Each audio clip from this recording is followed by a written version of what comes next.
Hello friends. Did you know that nearly 80% of those who watch my videos aren't subscribed? If you enjoy the content, I'd truly appreciate it if you hit that subscribe button. It helps a lot. Also, don't forget to leave a like and share your thoughts in the comments. Your interaction not only supports the channel's growth, but also helps these stories reach more people. Thank you all for being here. By the way, where are you watching from? Let me know in the comments.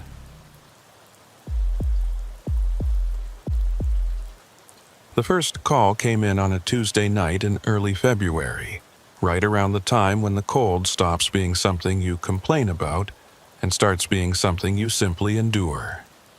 I was running patrol along County Road 7, out past the Lindquist property and into that stretch of farmland that sits between the state forest and the old grain elevator.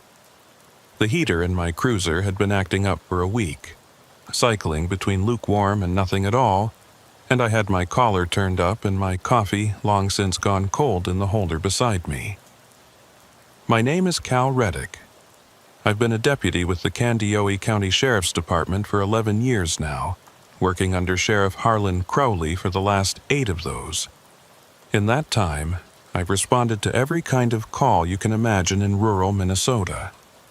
Domestics that turn ugly, bar fights that spill into parking lots, snowmobile accidents, ice fishing mishaps, the occasional meth lab tucked into an abandoned barn. You see enough of that, you start to think you've seen it all. You start to think nothing can really surprise you anymore. I was wrong about that. The radio crackled just after 9:30. Dispatch coming through with that particular flatness that tells you somebody's trying very hard to sound professional about something that's got them unsettled. Domestic disturbance call, they said. Possible family violence. The address was 4412 County Road 7, which would have put it about 3 miles ahead of me, out where the farms get sparse and the tree lines crowd close to the road. I acknowledged the call and hit my lights, not the siren.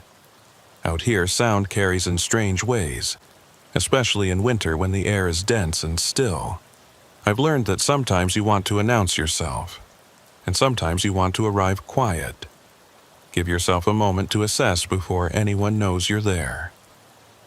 The snow had been falling since noon, not heavy but steady, the kind that accumulates without you noticing until suddenly everything is buried. My headlights cut through the white curtain, and I watched the mailbox numbers climb as I drove. 4408, 4410, then nothing. Just empty fields stretching away on both sides, the fence posts barely visible beneath their caps of snow, and beyond them, the dark mass of the tree line like a wall at the edge of the world. I slowed, checked the address again. 4412 County Road 7. But there was no 4412. There was 4410, a small hobby farm with a light burning in the kitchen window, and then there was nothing until 4418, which was the Gunderson place, dark and shuttered for the winter, while they stayed with family down in the cities. I pulled onto the shoulder and radioed dispatch. Asked them to confirm the address. They came back after a minute, said the caller had definitely given 4412 County Road 7, said they'd heard a woman screaming in the background before the line went dead. Caller ID showed the number as blocked. I sat there for a moment, engine idling, watching the snow fall through my headlight beams. County Road 7 has been here since before my grandfather was born. I've driven it 1,000 times. There has never been a 4412. But I got out anyway. That's the job. You don't ignore a domestic violence call just because the address doesn't make sense. You figure it out. The cold hit me like a physical thing when I stepped out of the cruiser. 20 below, maybe colder with the wind chill. The snow squeaked under my boots, that particular sound it makes when the temperature drops past a certain point. I walked along the road with my flashlight, checking for any sign of a driveway I might have missed, any structure set back from the road that wouldn't be visible from a passing car. That's when I found it. About 50 yards past the 4410 mailbox, Almost completely buried in snow and overgrown sumac, there was a driveway, or what had once been a driveway. The entrance was chained off with a rusted cable strung between two posts, and beyond it I could see the faint depression of a path winding back through the trees. No mailbox, no number, but the spacing was right. This would be where 4412 should have been. I called it in, told dispatch I was going to check it out on foot. They acknowledged, told me backup was 20 minutes away. In rural Minnesota, 20 minutes is close. I ducked under the chain and started up the driveway. My flashlight beam swept across undisturbed snow, and I mean undisturbed. No tire tracks, no footprints, nothing to suggest anyone had been down this path in weeks, maybe longer. The snow was smooth and perfect, like a fresh sheet pulled tight over a bed. The driveway curved through a stand of bare oaks, their branches black against the gray sky, creaking in the wind. I could feel the cold working into my fingers despite my gloves, into my face despite my collar, the kind of cold that finds every gap, every weakness in your defenses. Then I came around the curve and saw the house. It sat at the end of the driveway, a 2-story farmhouse that might have been white once but had gone gray with age and neglect. The windows were dark, some of them boarded over. The porch roof sagged in the middle, and one of the support posts had given way entirely, leaving that corner of the roof hanging at a broken angle. There was a barn behind the house, its doors hanging open, and what looked like a chicken coop that had collapsed in on itself. The place was abandoned. Had been abandoned for years, from the look of it. There was no way anyone had made a call from here. No way anyone was living here. But I saw the light. Just for a second, in one of the upper windows. A flicker of something, there and gone. Could have been a reflection from my flashlight, could have been nothing at all. But it made me pause. Made me stand there in the snow, staring up at that dark window, waiting to see if it would come again. It didn't. I keyed my radio, reported what I'd found. Dispatch acknowledged, told me backup was still 15 out. I could wait. That would be the smart thing. The by-the-book thing. Wait for backup, approach the structure together, clear it room by room. But the call had reported a woman screaming. If someone was in there, if someone was hurt, 15 minutes could be the difference between life and death. In this cold, it could be the difference even if they weren't hurt. I approached the house. The porch steps groaned under my weight. The wood soft with rot. I tested each one before committing my full weight, my breath pluming white in the beam of my flashlight. The front door was closed but not locked. When I pushed it open, it swung inward with a sound like a sigh. Inside, the darkness was total. My flashlight cut through it, revealing a hallway with peeling wallpaper and a staircase leading up. The floor was covered with debris. Fallen plaster, old newspapers, what looked like animal droppings. There was a smell too, faint but unmistakable. The sweet, rotten smell of something dead. I announced myself. "Sheriff's Department," I said. I called out, asked if anyone was there, if anyone needed help. My voice sounded flat and strange in the empty house, absorbed by the walls instead of echoing back. No response. I cleared the ground floor, room by room. Kitchen with a rusted stove and cabinets hanging open. Living room with a collapsed couch and a fireplace full of old ash. Back bedroom with a mattress on the floor stained with something dark. Every room was empty, every room was cold, and in every room that smell was a little stronger. I found the source in the back hallway, a raccoon dead for weeks, curled up against the baseboard. Big one, probably came in looking for shelter and couldn't get back out. I relaxed a little. That explained the smell, at least, but it didn't explain the call. I went upstairs. The steps creaked with every footfall, loud in the silence. I kept my flashlight up, my other hand on my sidearm. The upstairs hallway was narrow, with 3 doors leading off it. 2 bedrooms and a bathroom. I cleared them one by one. Empty. All of them empty. But in the second bedroom, the one at the front of the house with the window I'd been watching from the driveway, I found something. A telephone. It sat on the floor in the corner of the room, an old rotary model, the kind with a cord that connects to a wall jack. The cord was still attached, trailing across the floor and up the wall to a jack near the baseboard. I stood there looking at it, trying to make sense of what I was seeing. The house had been abandoned for years. There was no power, no heat, no sign of habitation. There was no way this phone could be connected to anything. I reached down and picked up the receiver. There was a dial tone. I dropped it like it had burned me, stepped back fast, heart hammering in my chest. That's not possible, I was thinking. That's not possible. The house doesn't have power. The phone line would have been disconnected years ago, but I had heard it, clear as anything. A dial tone. I was still standing there, still staring at the phone, when it rang. The sound was enormous in the empty room, shrill and insistent, and I jerked back another step, almost tripped over my own feet. It rang again and again, and I knew I should answer it. Knew that was why I was here, to respond to the call. But I couldn't make myself reach for it. I couldn't make myself pick up that receiver again. It stopped after the 5th ring. The silence that followed was somehow worse. I left the house. I'm not ashamed to admit that. I walked back down those stairs and out through that front door, and I didn't stop until I was back at my cruiser, back in the warmth and the light with the radio chatter and the familiar smell of old coffee. I sat there breathing hard, watching the snow fall, waiting for backup to arrive.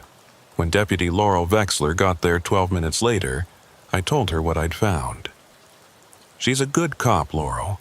5 years with the department, steady and smart, not prone to flights of imagination. She listened to my report without interrupting, then asked if I wanted to go back in with her as backup. I said yes.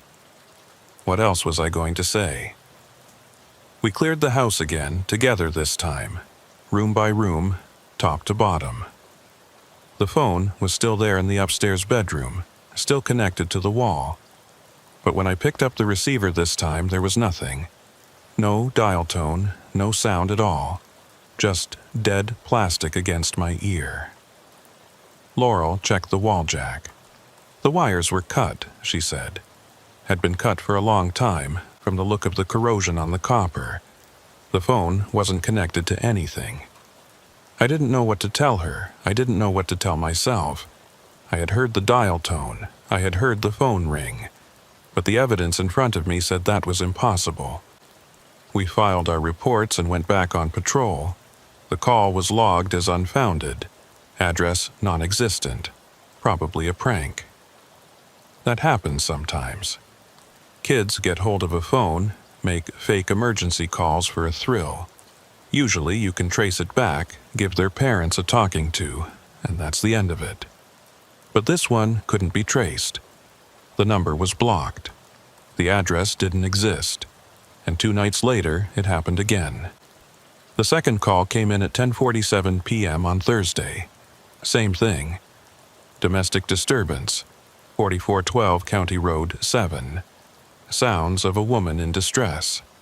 This time, the dispatcher noted that she could hear something in the background before the line went dead. She described it as a woman crying or maybe trying to speak, but unable to form words.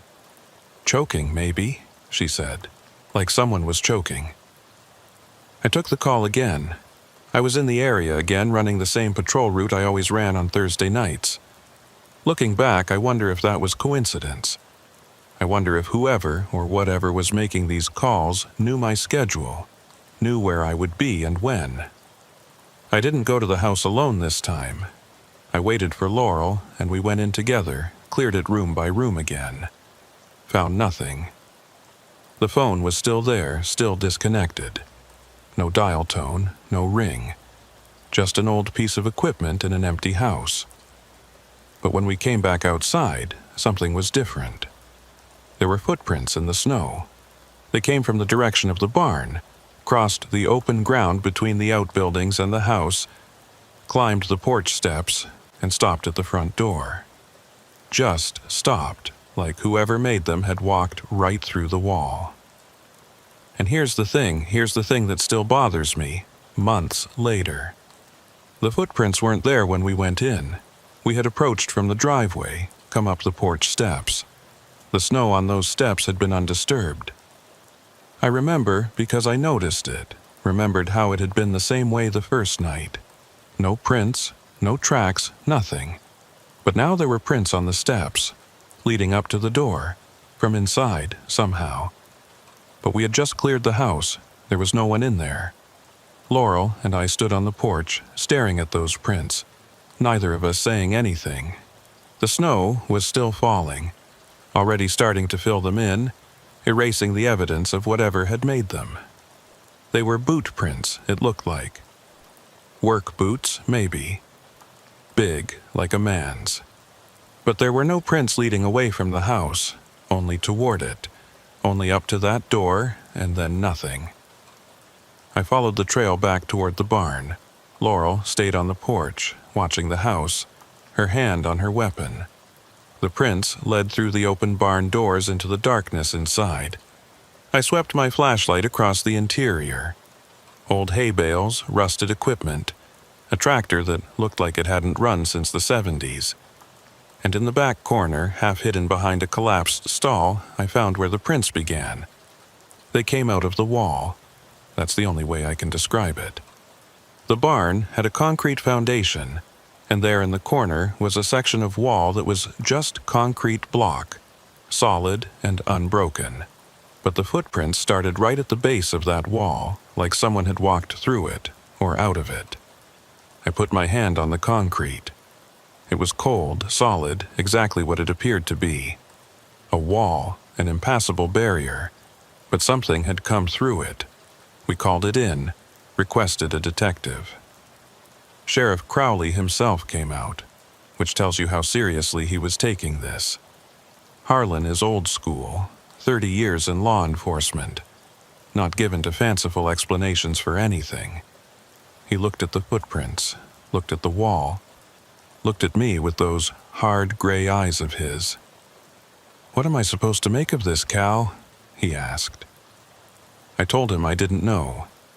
I told him about the phone call, about the dial tone I'd heard on my first visit, about the phone that couldn't possibly work but had rung anyway.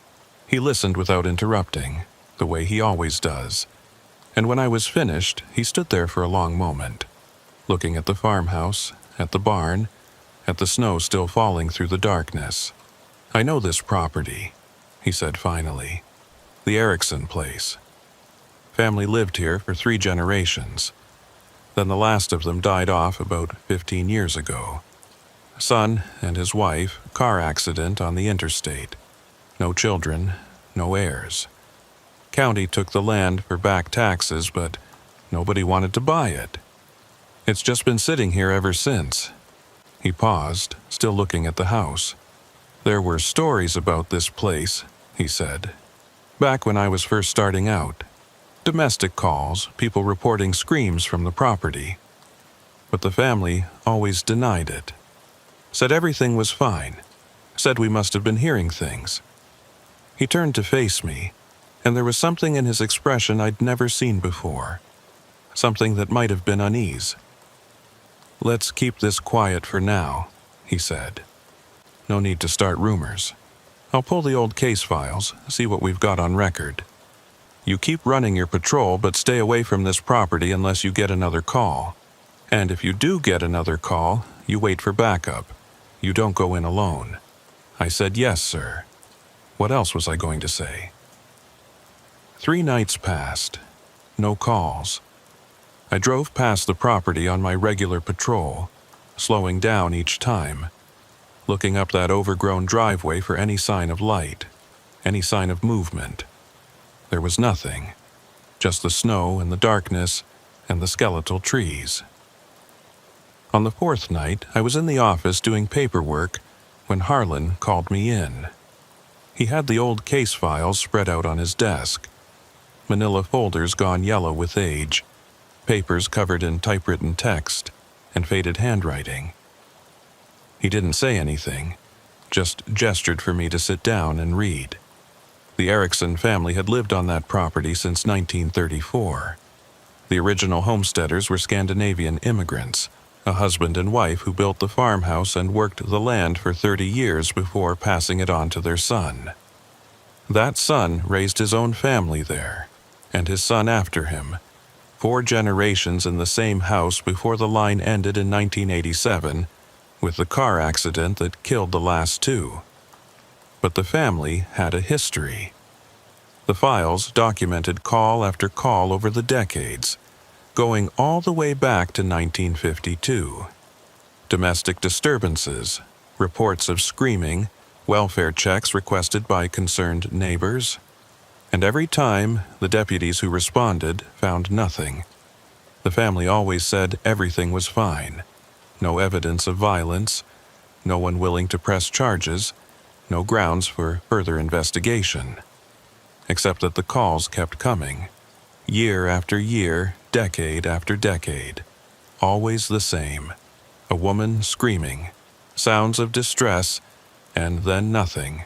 There was one name that appeared over and over in the files. Ingrid Erickson.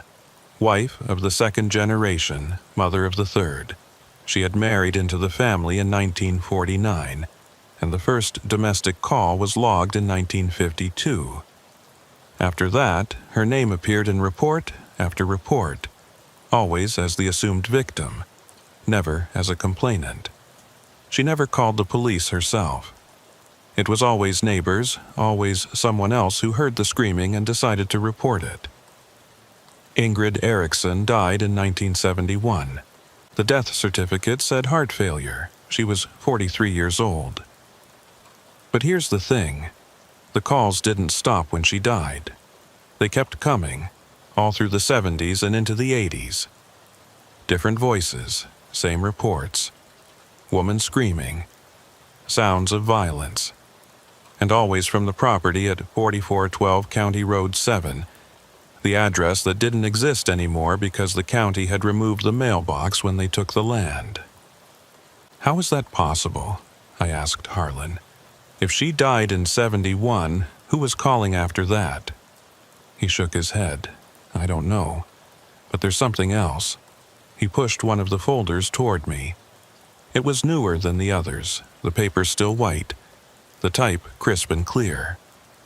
A report from 2003, 12 years after the property had been abandoned.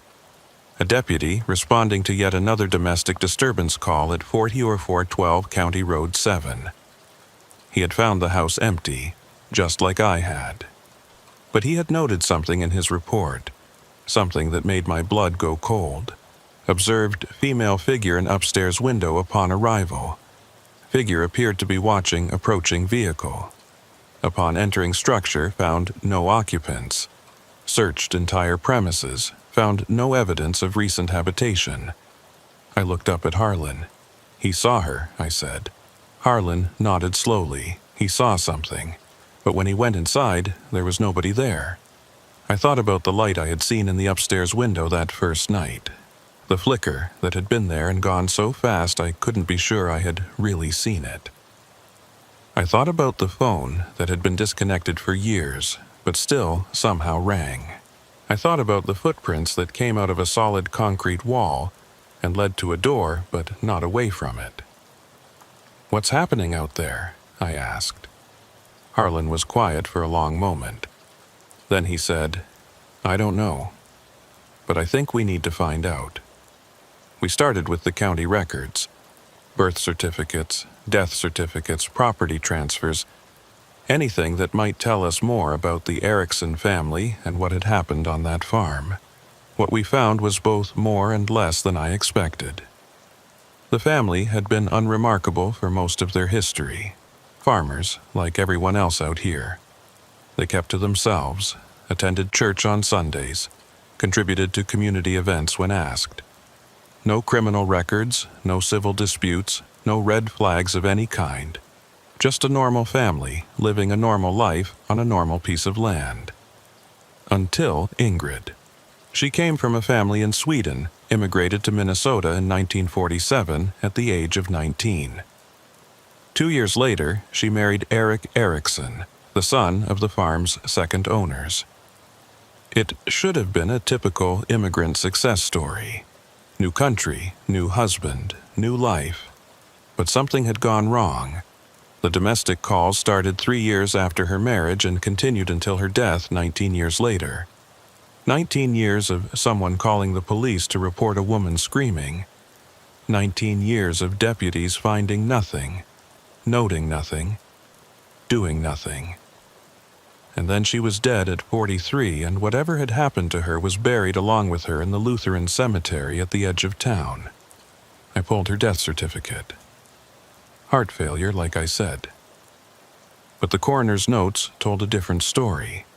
They described old fractures that had healed improperly, scarring on her lungs consistent with repeated respiratory trauma, signs of long-term malnutrition. The coroner had written a single sentence at the bottom of his report, separate from the official findings. This woman suffered greatly in her life, but he hadn't reported it, hadn't opened an investigation, hadn't notified authorities. 1971 was a different time. What happened between a husband and wife was their own business, even if that business was killing her slowly, year by year, behind the closed doors of a farmhouse that nobody could see from the road. I drove out to the cemetery on a Sunday afternoon. I'm not sure what I was hoping to find. Answers, maybe. Closure. Some kind of explanation for what was happening at that house. Instead, I found her grave. Ingrid Erickson, 1928 to 1971. Beloved wife and mother. There were flowers on the stone. Fresh ones. Bright red carnations that stood out against the snow like drops of blood. I looked around the cemetery, but there was no one else there. No cars in the small lot, no footprints in the snow except my own. Just the graves and the bare trees and the wind cutting across the open ground. Someone had been there. Someone was still remembering her, still bringing flowers to her grave more than 50 years after her death. But who? The family line had ended. There was no one left. I took a photo of the flowers and went back to the station. That night, the call came again. Same address, same report. Woman screaming, sounds of violence, then the line going dead. I was off duty, home in my apartment. 2 beers into a quiet evening when my phone rang and Harlan's voice told me to get to the property as fast as I could. "Something's different this time," he said. "Dispatch is still on the line with the caller. They haven't hung up." I made it to County Road 7 in 12 minutes, breaking every speed limit between my apartment and the edge of town. Harlan was already there, and Laurel and 2 other deputies I didn't recognize in the dark. We gathered at the end of the driveway, engines running, lights flashing, and dispatch patched us into the call. At first there was nothing, just dead air, the faint hiss of an open line. Then, underneath it, so quiet I almost thought I was imagining it, a sound. Breathing. Ragged, hitching breathing, like someone trying not to cry. "Hello," I said into my radio, knowing the dispatcher would relay it through the line. "This is the Candiothy County Sheriff's Department. Can you tell us your name? Can you tell us where you are?" The breathing continued. In and out, in and out. And then, so faint I had to strain to hear it, a voice. "Help me," a woman's voice. Thin, exhausted, barely above a whisper. "We're here," I said. "We're right outside. Can you come to the door? Can you tell us where you are in the house? He won't let me." The words came through clearly, each one distinct despite the whisper. "He won't let me." And then, after a pause, "He never lets me." The line went dead. We went in, all 5 of us, weapons drawn, flashlights cutting through the darkness. We cleared the ground floor in under a minute, moving fast and tight, calling out as we went. "Sheriff's Department," we kept saying. "We're here to help." But the house was empty, room after room after room. No one hiding in the closets, no one crouched behind the furniture, no one at all. Upstairs, Harlan took point, the rest of us falling in behind him. The stairs creaked under our weight, the sound enormous in the silence. The hallway at the top was dark, the doors to the bedrooms all closed. I could hear my own heartbeat, feel it in my throat. The first bedroom was empty. The second bedroom was empty. The bathroom was empty. The third bedroom, the one at the front of the house, the one with the window I kept watching, had its door closed. But there was light coming from underneath it, a flickering yellow light like a candle burning. Harlan looked at me. I nodded. He tried the handle. Locked. He stepped back and kicked it in.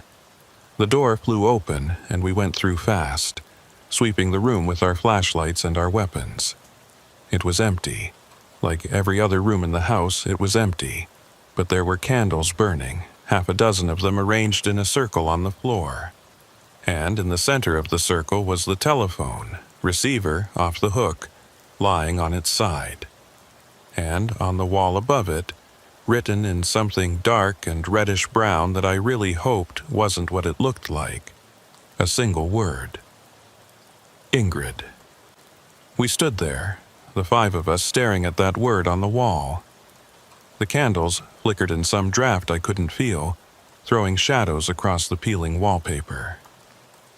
The telephone receiver lay silent in the middle of its circle, the cord trailing away to the wall jack. "Who lit these candles?" Laurel asked. Her voice was very quiet. No one answered. There was no answer to give. We had cleared the house in under 3 minutes. There was no way anyone had been up here ahead of us. No way anyone could have gotten out without us seeing them. But someone had lit those candles. Someone had written that name on the wall. Someone had been on the phone with the dispatch for nearly 10 minutes, whispering, breathing, begging for help. I walked over to the telephone, knelt down beside it. I could see now that the cord was still cut, the ends still corroded, just like it had been every other time I'd been in this house. The phone was still disconnected. It couldn't make calls, it couldn't receive them. But someone had been talking through it anyway. I reached out and picked up the receiver.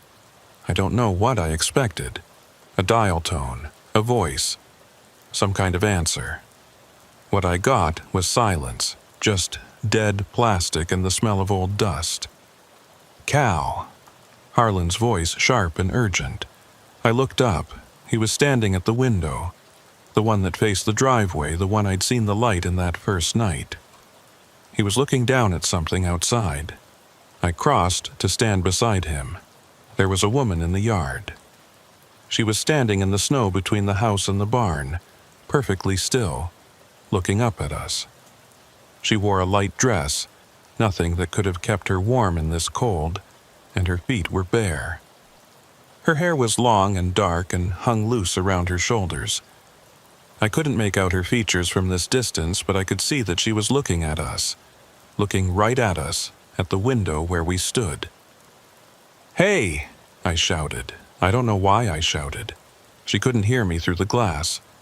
But I shouted anyway, and then I was moving, running for the door, taking the stairs 2 at a time, bursting out through the front door into the frozen night. The yard was empty. I stood on the porch, breath pluming white, scanning the snow for any sign of her.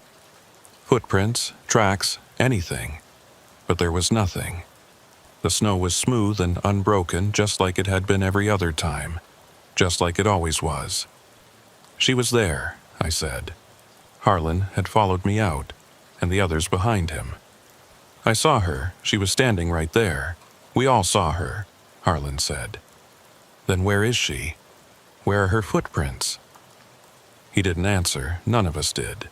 We stood there on that rotten porch in that bitter cold, and we looked at the empty yard where a woman had been standing, looking up at us with eyes I couldn't see from a distance but somehow still felt. And I knew in that moment that we were looking for someone who wasn't there anymore. Someone who had stopped being there a long time ago. Someone who had screamed for help for 19 years while nobody listened, and then had died in this house of heart failure at 43 years old. Someone who was still screaming. We pulled the records on Ingrid Eriksson's death. The original ones, the full file from 1971, not just the death certificate summary. It took some digging. Files that old aren't always where they're supposed to be, and some of them have gone missing entirely over the years.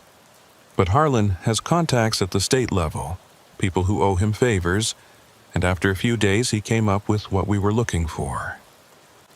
Ingrid had died on February 7th, 1971, a Tuesday night. She was found by her husband the following morning, lying on the floor of the upstairs bedroom. The bedroom at the front of the house, the one with the window. The coroner ruled it heart failure based on a brief examination at the scene.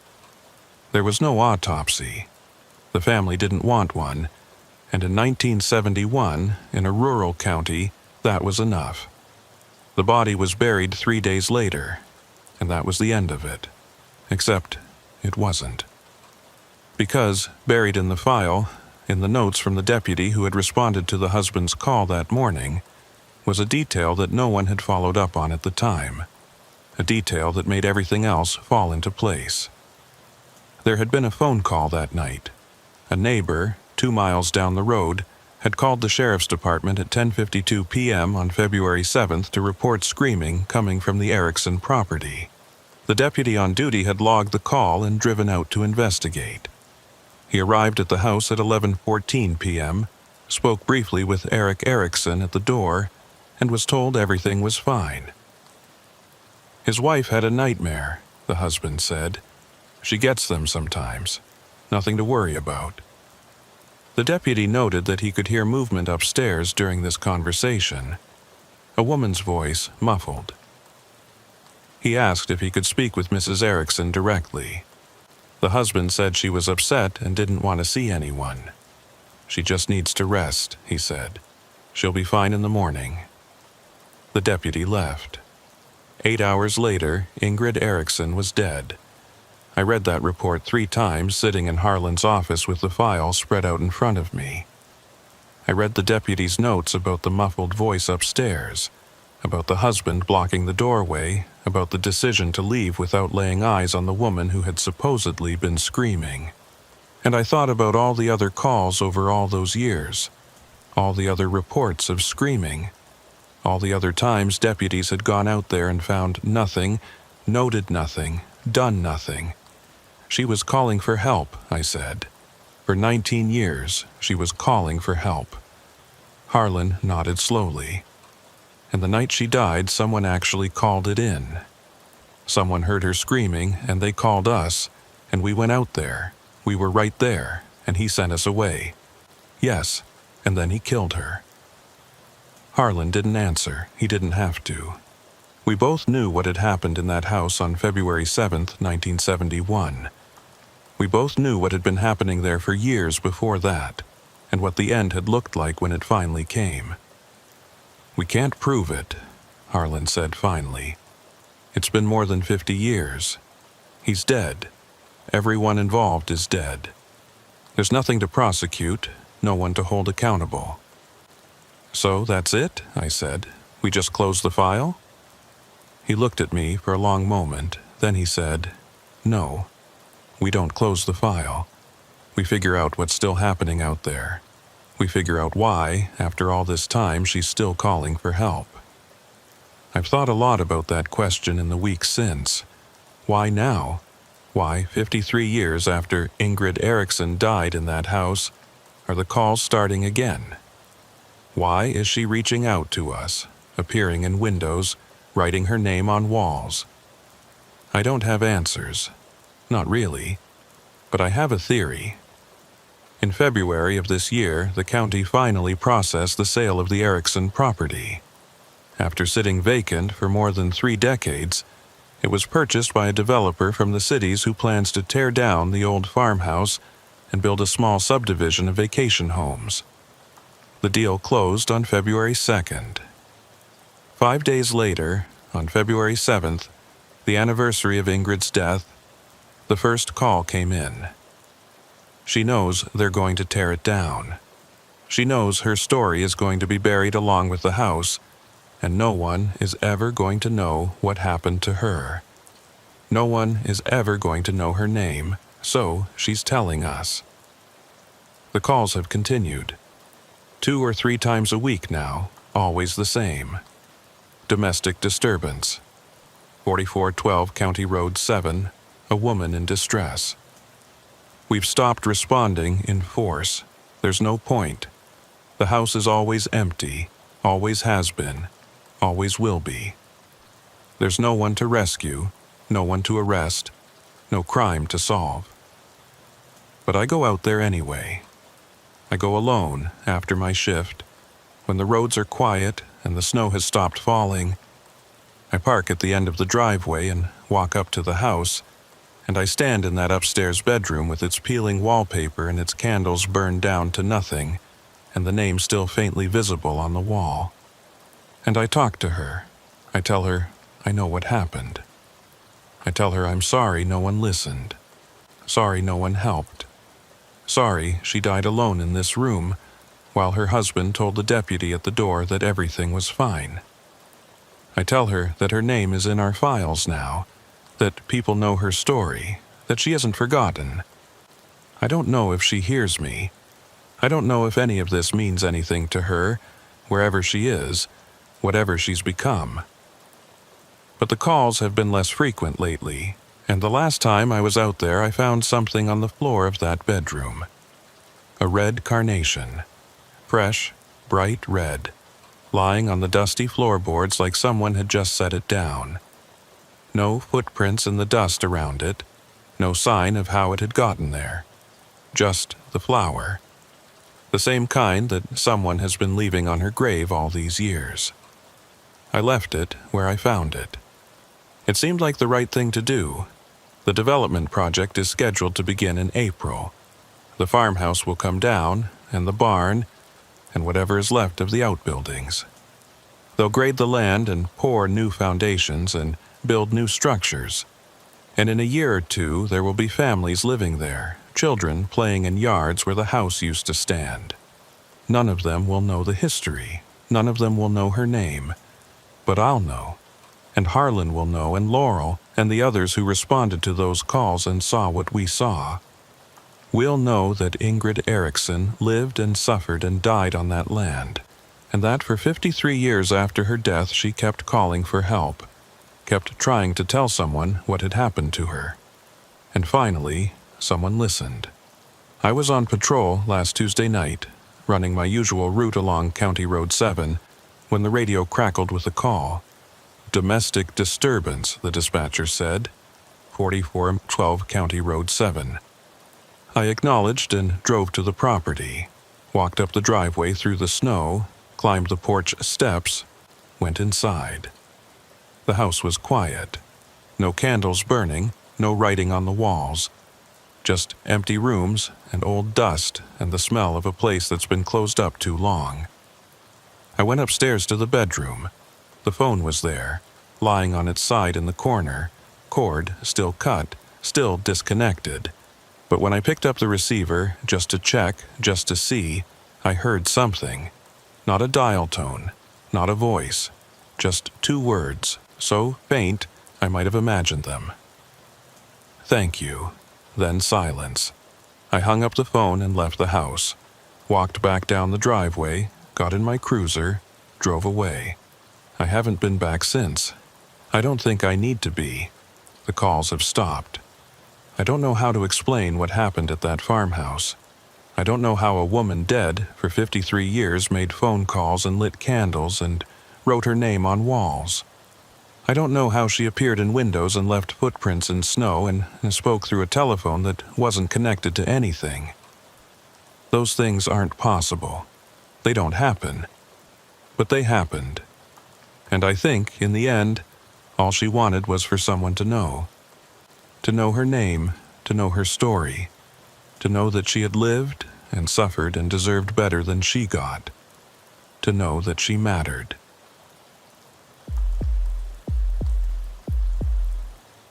They say Lake Superior never gives up her dead. The old-timers around here will tell you stories about ships that went down 100 years ago and were never found, about bodies that sank into that black water and stayed there forever, preserved by the cold like specimens in a jar. But Canoe Birch Lake isn't Lake Superior. Canoe Birch is just a small glacial lake up in the boundary waters, maybe 3 miles long and a mile across at its widest point, fed by snowmelt and ringed by tamarack and black spruce. There's no reason the lake shouldn't give up what goes into it.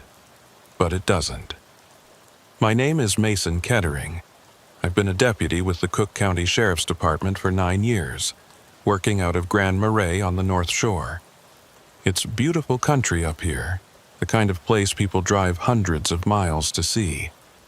The forests and the lakes, the rocky coastline, the northern lights in winter. But it's harsh country too. The winters are brutal, the wilderness is unforgiving, and the lakes can kill you in minutes if you don't respect them. The call came in on a Thursday afternoon in late January, right in the teeth of the worst cold snap we'd had in years. 40 below with the wind chill, the kind of cold where your eyelashes freeze together and your breath turns to ice crystals before it leaves your mouth. A woman in Grand Marais reported her husband missing. He had gone ice fishing on Canoe Birch Lake 2 days earlier and hadn't come home. His name was Dennis Varga, 53 years old, a machinist at the paper mill in Duluth. He'd been coming up to fish Canoe Birch for 20 years, knew the lake as well as anyone, had a permanent ice house out there that he'd built himself. He was an experienced outdoorsman, careful and methodical. Not the type to take stupid risks, but the lake was dangerous that week. We'd had a warm spell in early January followed by a hard freeze, and the ice was unpredictable. Thick in some places, thin in others, with pressure ridges and open leads that could swallow a snowmobile whole. The DNR had put out advisories warning people to stay off the lakes. Dennis Varga had gone anyway. I drove up to Canoe Birch with Deputy Sanderson to do an initial assessment. The access road was barely passable, drifted over with snow, and it took us nearly an hour to cover the 8 miles from the highway. When we finally reached the landing, we found Varga's truck parked at the edge of the ice, cold and silent, with 2 inches of snow on the windshield.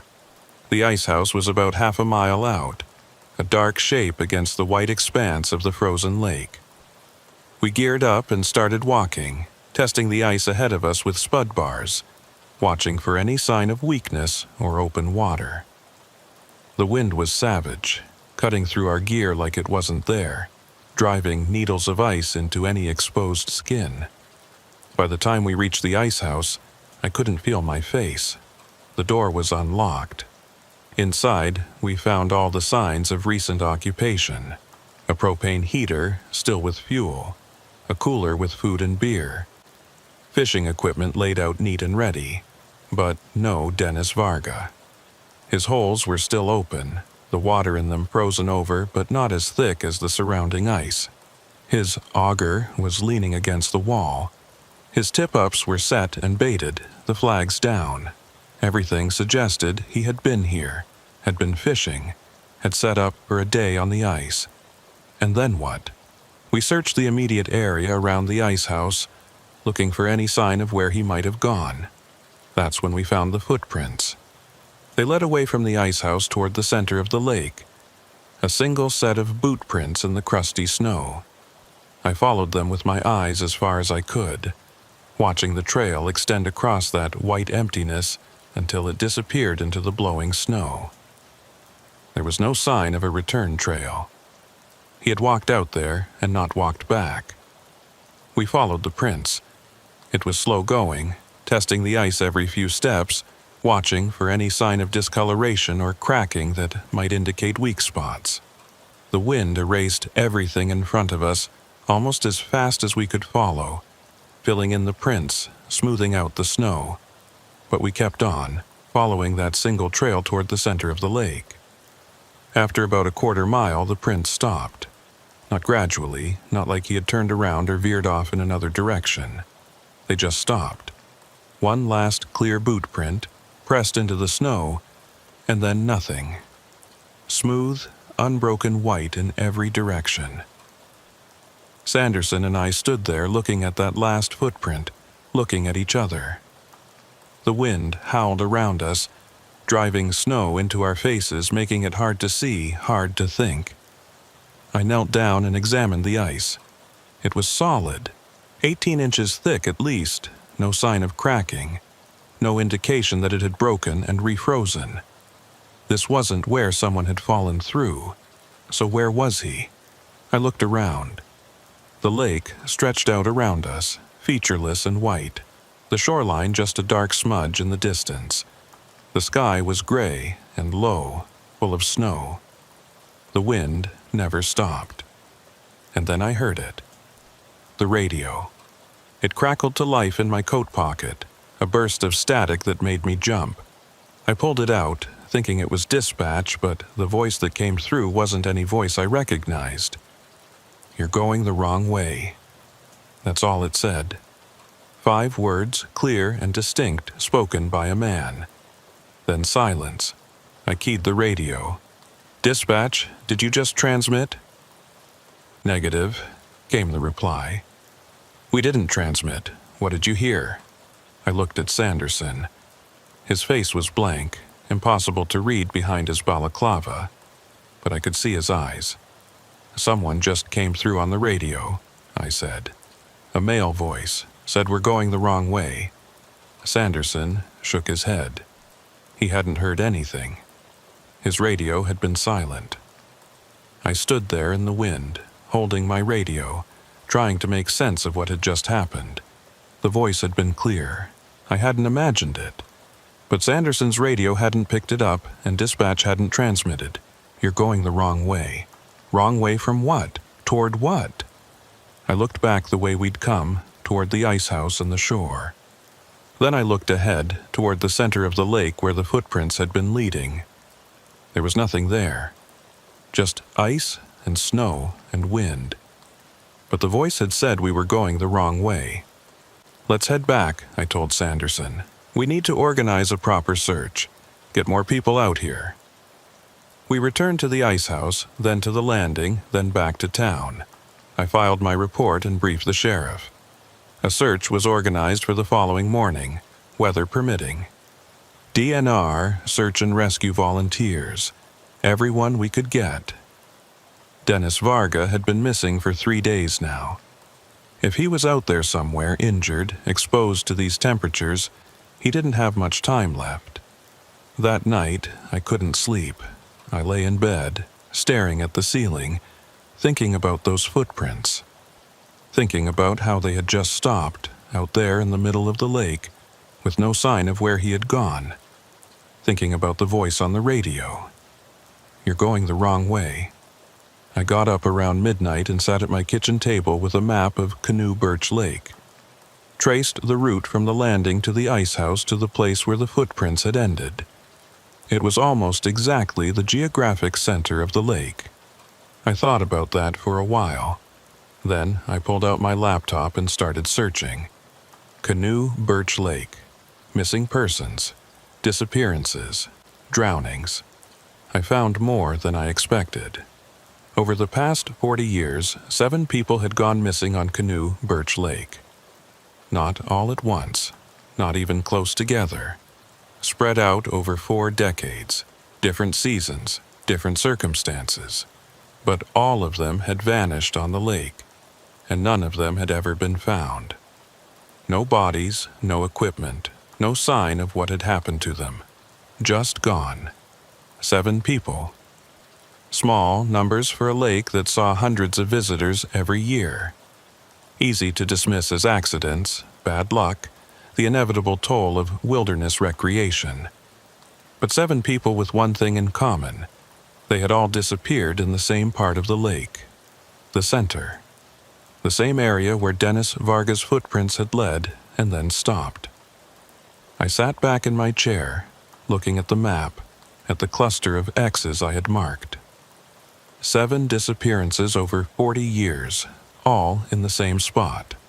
That wasn't coincidence. That was a pattern. And we were going back out there in the morning. The search team assembled at the Canoe Birch landing at first light. 23 people in all. Sheriff's deputies, DNR conservation officers, search and rescue volunteers from 3 different organizations. We had snowmobiles, ice augers, sonar equipment, even a drone. Everything we needed to search the lake systematically and thoroughly. The weather had improved overnight.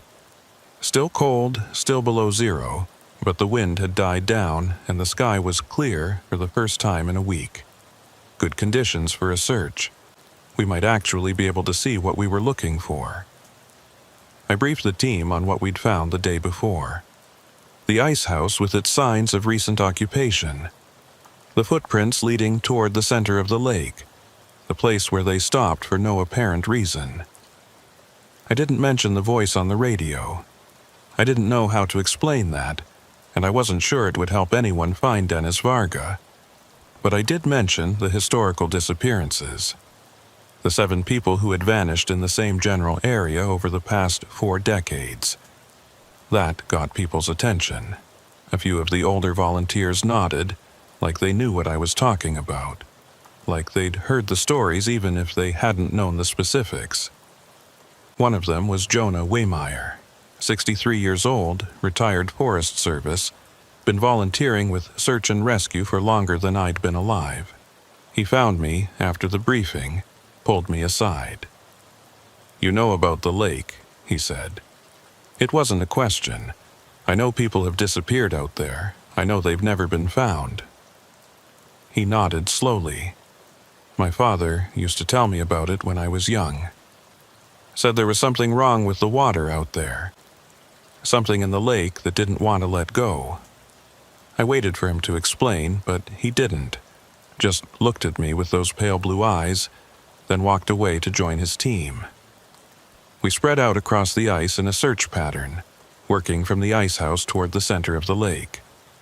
The teams on snowmobiles covered the outer areas while those of us on foot worked the central zone, the area where Varga's footprints had led. We moved in a grid, methodical and slow, checking every depression, every drift, every shadow that might indicate a hole in the ice or a body beneath the snow. By noon, we'd covered about a third of the lake and found nothing. I was working with a team of 3, including Elsie Brandt, the town clerk from Grand Marais who volunteered with search and rescue on weekends. She was in her 50s, practical and no nonsense, the kind of person who didn't waste words on anything that didn't need saying. We'd been walking in silence for the better part of an hour when she spoke up. "The ice is talking," she said. I stopped and listened. At first, I didn't hear anything. Then, underneath the silence, a sound. Low, deep, resonant. A groaning, creaking sound that seemed to come from everywhere at once. The ice shifting, contracting in the cold, pressure building and releasing in waves across the frozen surface. "Just the ice settling," I said. "Normal for temperatures like this." Elsie didn't respond, but I noticed she was looking out toward the center of the lake, toward the area we hadn't searched yet, and there was something in her expression that I couldn't quite read. We kept moving. Around 2 o'clock, one of the snowmobile teams radioed in. They'd found something on the eastern shore. A glove half buried in the snow near the tree line. It was the right size and color to be Varga's. I headed over with 2 other searchers to check it out. The glove was ordinary, nothing special. Black leather, insulated. The kind you could buy at any outdoor store. It was frozen stiff, crusted with ice, but otherwise intact. No sign of damage, no indication of how it had ended up there. I looked around. The shore in this area was rocky, studded with boulders that poked up through the ice where the lake was shallow. The tree line came almost down to the water, black spruce and tamarack pressing close, their branches heavy with snow. If the glove was Varga's, what was it doing here? His ice house was on the other side of the lake. His footprints had led toward the center, not the eastern shore. How had his glove ended up half a mile away from where he'd been? I was standing there trying to work it out when my radio crackled. Static at first, the same burst of noise I'd heard the day before. Then the voice. "You're still going the wrong way." I grabbed the radio. "Who is this? Identify yourself." Silence. I looked at the others, 2 search and rescue volunteers, both watching me with puzzled expressions. "Did you hear that?" I asked. They shook their heads. They hadn't heard anything. I stood there on the ice, holding the radio, feeling the cold work into my bones. The same voice, the same message. "You're going the wrong way." But wrong way from what? We were searching for a missing person. There was no wrong way. You searched everywhere until you found something. Unless we were looking in the wrong place entirely. Unless what we were looking for wasn't where we thought it was. I keyed the radio, tried to reach whoever had transmitted. Nothing. Just dead air. "We're going back to the center," I told the others. "That's where his trail led. That's where we need to be looking." We returned to the main search area, the spot where Varga's footprints had stopped. By now, any remaining trace of the prints had been erased by wind and the passage of searchers, but I knew where it was, right in the middle of the lake, about equidistant from all shores, the place where 7 other people had disappeared over 40 years. I had the team bring the sonar equipment. If Varga had gone through the ice, if he was in the water, the sonar would find him. It was the only explanation that made sense. He had walked out here, hit a weak spot, gone through. The ice had refrozen over him, erasing any evidence. We set up the equipment and started scanning. Nothing. The sonar showed the lake bottom clearly. Mud and rock, submerged logs, the ghostly shapes of sunken trees, but no body. No equipment. Nothing that shouldn't be there. We scanned a wider area. Same result. We scanned the entire center section of the lake, every square foot of it. Nothing. Dennis Varga wasn't in the water. So where was he?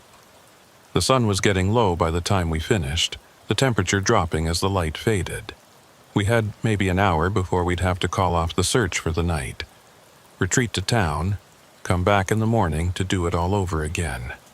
I was standing there staring at the ice, trying to think of something we'd missed, when Jonah Waymeyer came up beside me. "You won't find him," he said. His voice was quiet, matter of fact. "They never find anyone out here." I looked at him. "What do you mean?" My father told me the stories. His father told him. The lake takes people, has been taking them since before anyone kept records. You can search all you want, but you won't find them. The lake doesn't give them back. "That's just talk," I said. "Stories. There has to be an explanation." You heard the voice on the radio. It wasn't a question, he knew. Somehow he knew. I didn't answer. My father heard it too, Wehmeyer said. Back in '68. He was part of a search party, looking for a trapper who'd gone missing out here. They never found the man, but my father heard a voice on the radio, telling them they were going the wrong way. "What does it mean?" I asked. "Wrong way toward what?" Wehmeyer was quiet for a long moment. Then he said, "Maybe it's not about direction. Maybe it's about something else. Maybe we're searching for the wrong thing." I didn't know what to say to that. I didn't know what he meant. But that night, lying in bed again, staring at the ceiling again, I thought about his words. Searching for the wrong thing. What did that mean? We were searching for a missing man. That was the right thing to search for. Unless it wasn't. unless what we needed to find wasn't Dennis Varga at all. The search continued for 3 more days. We covered every inch of Canoe Birch Lake, every cove, every shoreline, every section of ice. We brought in divers to check the areas the sonar might have missed. We brought in dogs to search the surrounding forest. We interviewed everyone who had been on the lake in the weeks before Varga's disappearance, looking for any information that might tell us where he had gone. We found nothing. By the 4th day, the search was officially suspended. Not called off, just suspended. We would continue to monitor the area, check back periodically, follow up on any new information. But the active search was over. Dennis Varga was missing and presumed dead, cause unknown, remains unrecovered. I couldn't let it go. Something about this case had gotten under my skin in a way cases usually didn't. The footprints that led nowhere, the voice on the radio, the pattern of disappearances going back 40 years. None of it made sense, and I couldn't stop trying to make it make sense.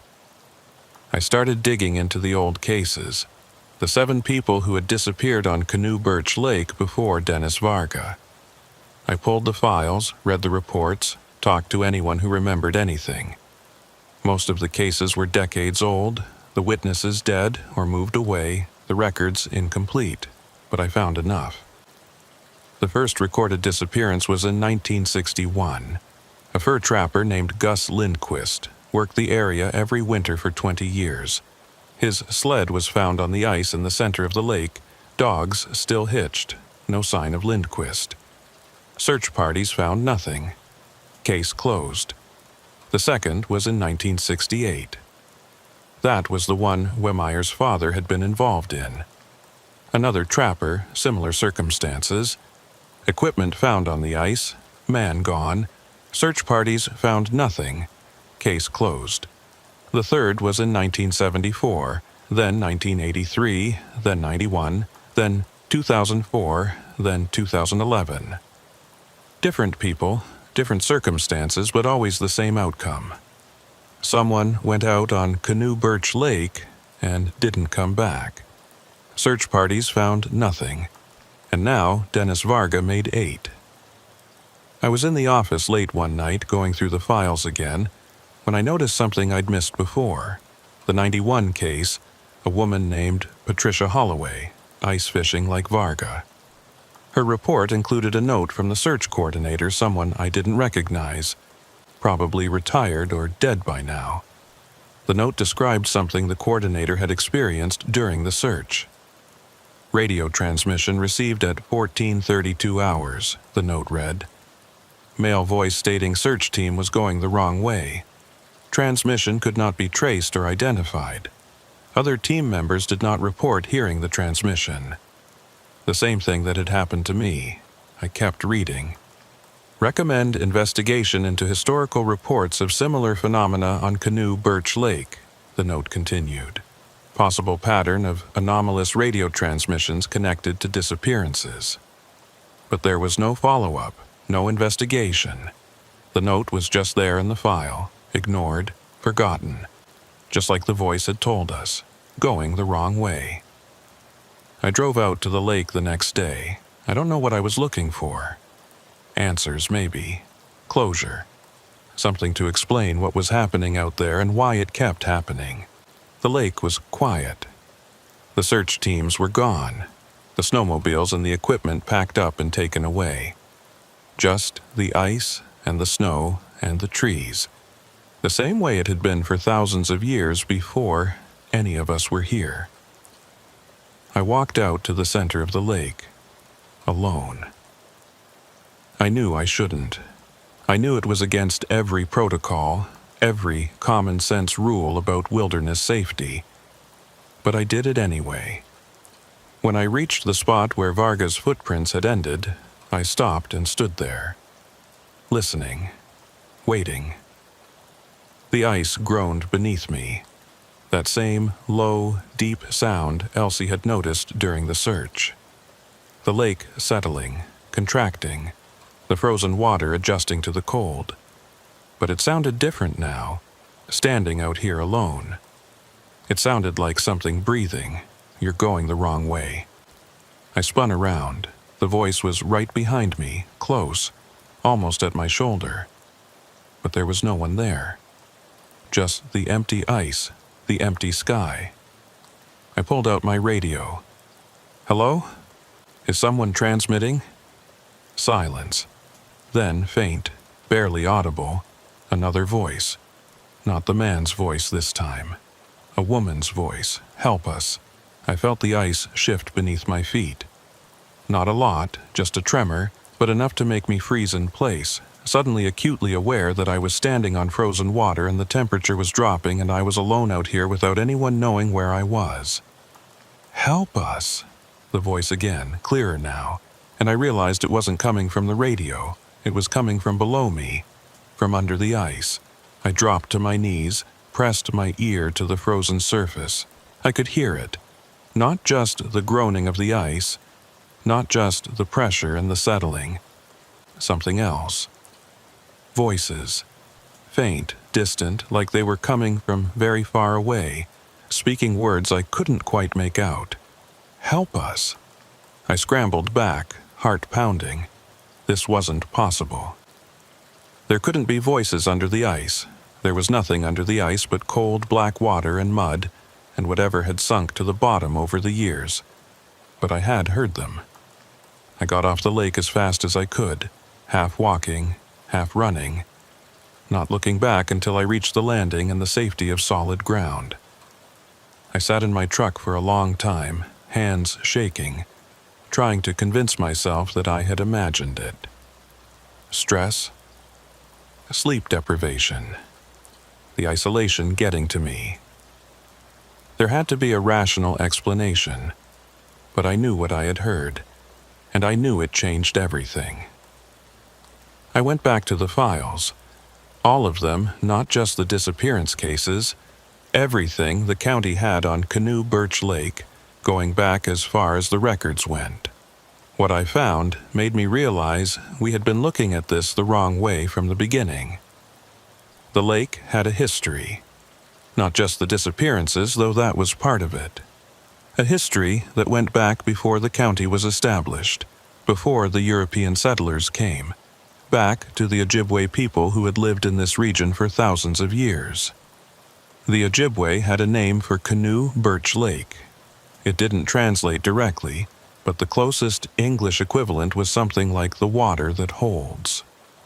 The anthropological papers I found described it as a sacred site, a place of power, but also a place of danger.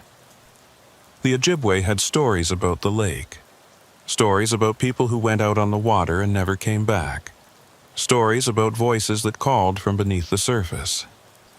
They believed the lake was a doorway, not a door to somewhere else exactly, but a threshold, a place where the boundary between this world and whatever lies beyond it was thin, a place where things could pass through. And they believed that what passed through didn't always come back. I read those papers at my kitchen table at 2 a.m, coffee going cold beside me, and I thought about Dennis Varga walking out onto the ice. I thought about his footprints leading to the center of the lake and then stopping, just stopping, like he had stepped off the edge of the world. I thought about the 7 people before him who had done the same thing, walked out onto that ice and vanished without a trace. I thought about the voices I had heard. Help us. And I understood, finally, what the voice on the radio had been trying to tell me. You're going the wrong way. We had been searching for Dennis Varga as if he were lost, as if he had wandered off, gotten injured, fallen through the ice. We had been searching for him in this world, on this lake, in this reality. But he wasn't here anymore. He was somewhere else.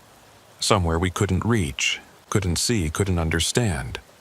Somewhere below the ice, below the water, in the place where the doorway opened. The place that the lake held on to and didn't let go. I didn't know what to do with this information. It wasn't something I could put in a report. It wasn't something I could tell the sheriff or the search team or Dennis Varga's widow.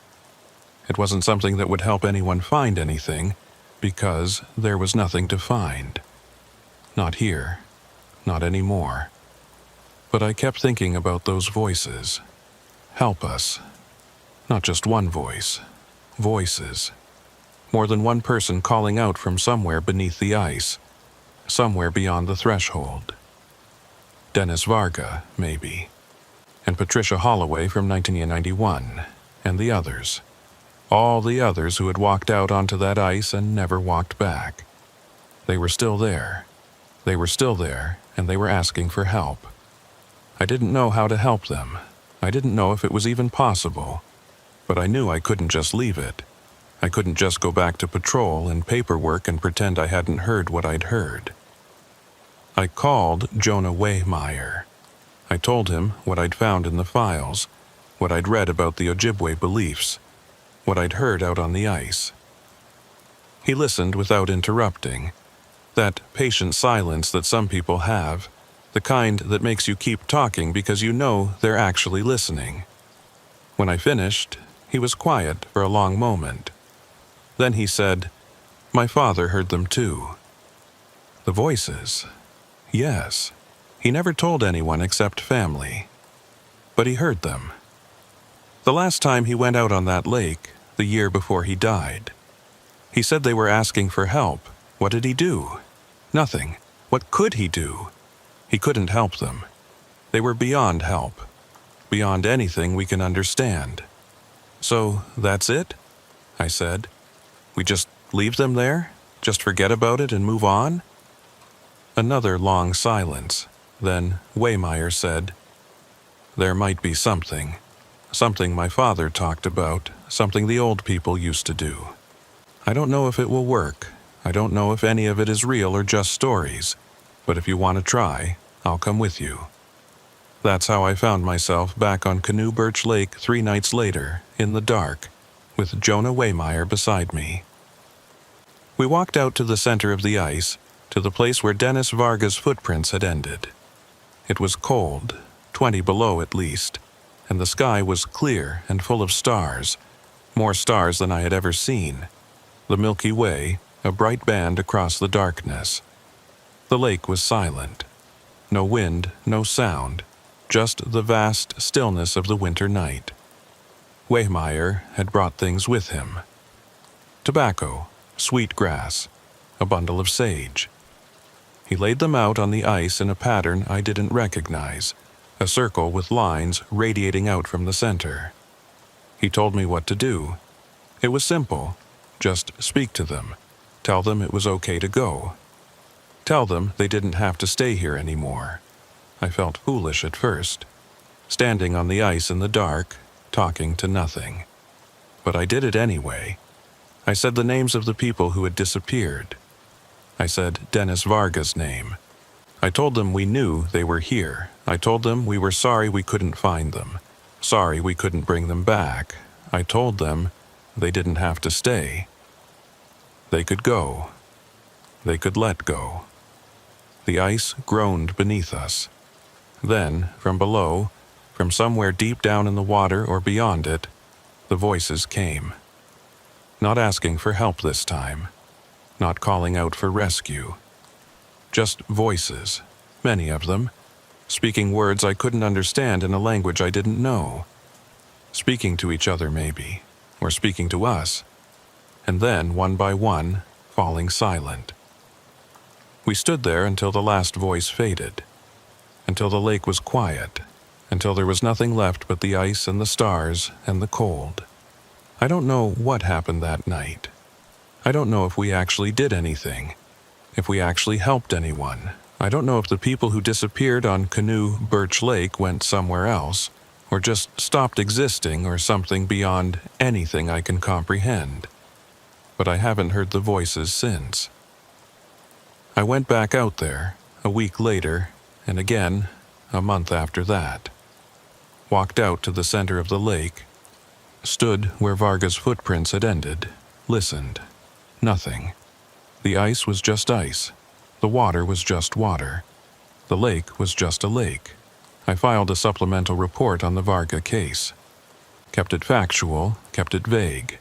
Search suspended. Subject remains missing. No additional leads. The case is still open, technically. It will probably stay open forever. There's no body to find. There never was. But I added a note. Just for myself, just for the file. Just in case someone else ever comes looking. Recommend future search parties on Canoe Birch Lake exercise extreme caution, I wrote. Recommend avoiding the central area of the lake if possible. In the event of anomalous radio transmissions or unexplained phenomena, recommend immediate withdrawal to shore. I don't know if anyone will ever read that note. I don't know if it will help anyone. But maybe someday, someone will be standing out there on the ice, and they'll hear a voice on the radio telling them they're going the wrong way. Maybe they'll listen. Elsie Brandt stopped by the station last week. She does that sometimes, drops off paperwork, checks in with the deputies she knows. She asked about the Varga case, asked if there was any news. I told her no. No news, no body, no answers. She nodded, like she expected that. Then she said, "The lake is quiet now." I looked at her. "What do you mean?" "I grew up here," she said. "My grandmother used to tell me about the lake, about the sounds it made, the voices people heard. She said the lake was holding on to something, holding too tight." She paused, looking out the window toward the north, toward the lakes. She said someday someone would have to tell it to let go. I didn't know what to say to that.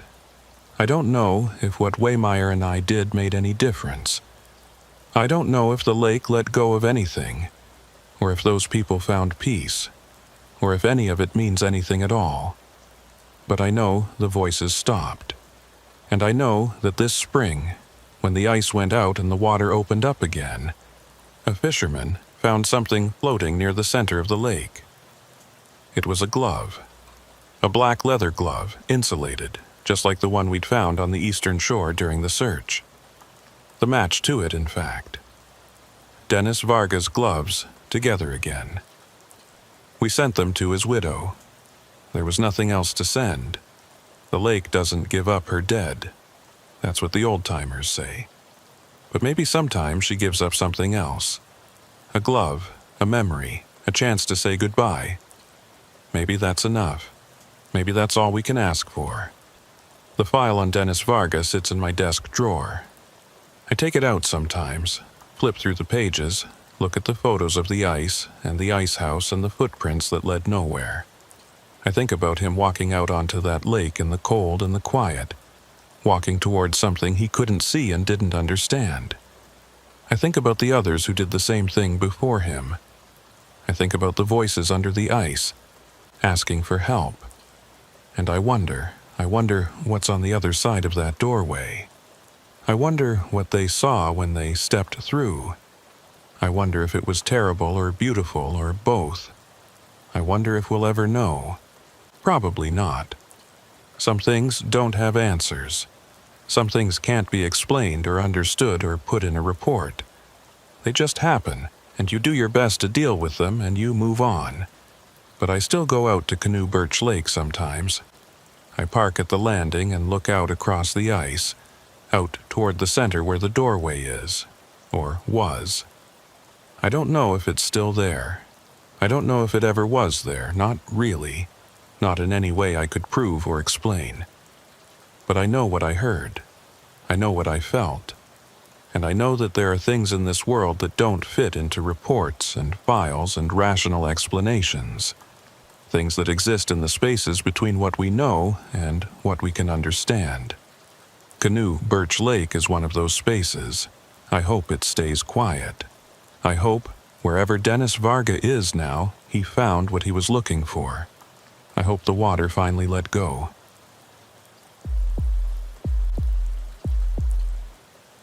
The body came out of the woods on a Thursday evening in late November, right at the edge of dusk when the light goes gray and the trees turn into shadows. A couple of bow hunters found him, or what was left of him, lying in a frozen creek bed about 3 miles north of the old paper mill. They had been tracking a buck, following blood trail through the snow, when they came across something that made them forget all about hunting. A man, face down in the ice and leaves, wearing clothes that didn't match the season. A light jacket, thin pants, no hat or gloves. No identification, no wallet, no phone. Nothing that would tell you who he was or what he was doing out there in the middle of nowhere, dressed like it was September instead of the end of November. I was the responding deputy. My name is Reeve Halverson. I've worked with the Itasca County Sheriff's Department for 6 years, running patrol out of Grand Rapids. It's timber country up here, paper mills and logging operations. Small towns scattered through the forest like seeds. Beautiful country, but unforgiving. You can die out here a dozen different ways and the woods don't care. They'll take your body and keep it forever if you let them. By the time I reached the scene, full dark had fallen and the temperature was dropping fast. The hunters were waiting for me at their truck. 2 guys in their 40s, shaken up in that particular way that people get when they've seen something they weren't prepared for. They gave me the coordinates and pointed me toward the creek bed, and I hiked in with my flashlight and my camera and the growing sense that this was going to be something different. I found the body exactly where they'd described. Male, probably late 30s, medium build. The cold had preserved him, kept the animals away so the body was mostly intact. But there was something wrong with the way he looked. Something I couldn't quite put my finger on at first. His eyes were open. I've seen dead bodies before. Accidents, suicides, natural deaths. The eyes are usually closed, or if they're open they're flat and empty, just flesh and fluid like any other part. But this man's eyes were different. They were staring, wide open and staring at something I couldn't see, something that seemed to be just over my shoulder, and the expression on his face was pure terror. I took photos, secured the scene, called it in. Medical examiner would have to come out in the morning. Too dark and too cold to process the scene properly tonight. I posted up at the edge of the road to wait for the transport team, and I sat in my cruiser with the heater running, and I tried not to think about the way that man had been looking at nothing. The body was transported to the county morgue in Grand Rapids around midnight. Dr. Lisette Storn, the medical examiner, was on call that night. I'd worked with her before on various cases. She was good at her job, thorough and careful, the kind of person who noticed things other people missed. She told me she'd do the initial examination first thing in the morning and would call me with anything significant. I went home to sleep. Didn't sleep well. Kept seeing those eyes staring past me at something that wasn't there. The call from Dr. Storn came at 6:47 a.m. "You need to come in," she said. Her voice was strange, controlled, but with something underneath it. "There's something wrong with this body." I was at the morgue by 7. Dr. Storn met me at the door, still in her street clothes. She hadn't started the examination yet. She had barely gotten close to the body at all. "Look at him," she said. She led me into the examination room, to the steel table where the body lay under a white sheet. I've been a medical examiner for 19 years. I've seen every kind of death there is. I've never seen anything like this. She pulled back the sheet. The man looked the same as he had in the woods. Same thin clothes, same frozen stillness, same wide staring eyes. But now, in the bright lights of the examination room, I could see what had disturbed Dr. Storn. He wasn't decomposing. After a night in a warm morgue, any body would show some signs of change. Color shifts, tissue softening, the beginning of the processes that break down flesh.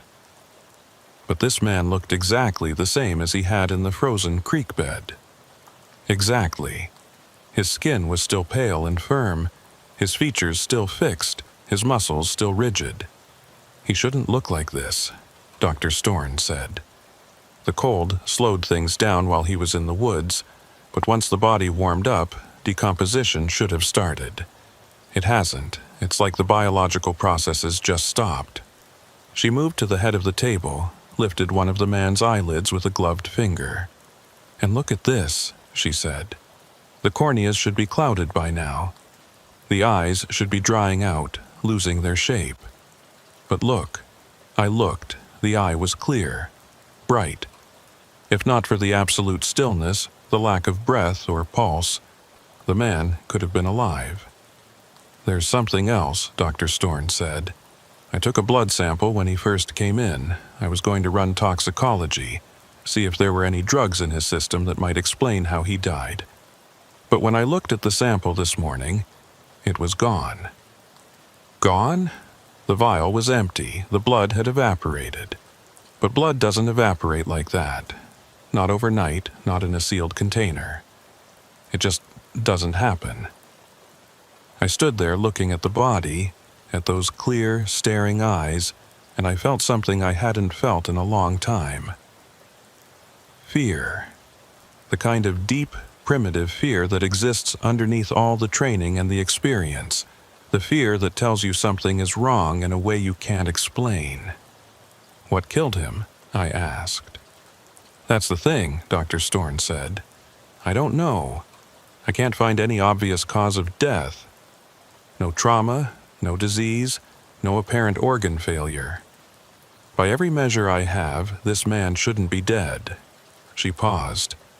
But he is dead. Definitely dead. No heartbeat, no brain activity, no respiration. He's dead. She looked at me, and I could see my own unease reflected in her face. So, what killed him? I spent the day trying to identify the body, ran fingerprints through every database we had access to, sent photos to missing persons units across the state, contacted neighboring sheriff's departments to see if anyone matched a recent report. Nothing. The man was a ghost. No record of him anywhere. That evening, I drove back to the location where he'd been found. I wanted to search the area more thoroughly, see if there was anything we'd missed in the dark. The hunters had told me the man's clothes weren't right for the season, and that bothered me. You don't go walking in the Minnesota woods in late November wearing a light jacket and thin pants. Not unless you're planning to die, or unless you didn't plan to be out there at all. I searched a quarter-mile radius around the body site. Found nothing. No car keys, no wallet, no camping equipment, no sign that the man had arrived under his own power. No sign of how he had gotten there or where he had come from. The sun was going down by the time I finished, the light fading from the sky in bands of pink and orange. I stood in the clearing near the creek bed, looking at the trampled snow where we had walked the night before, and I tried to make sense of what I was seeing. A man appears in the woods, miles from any road, dressed for autumn instead of winter, with no identification and no obvious cause of death. His body doesn't decompose. His blood evaporates. His eyes stay clear. What the hell was I dealing with? I was walking back to my cruiser when I found the second body.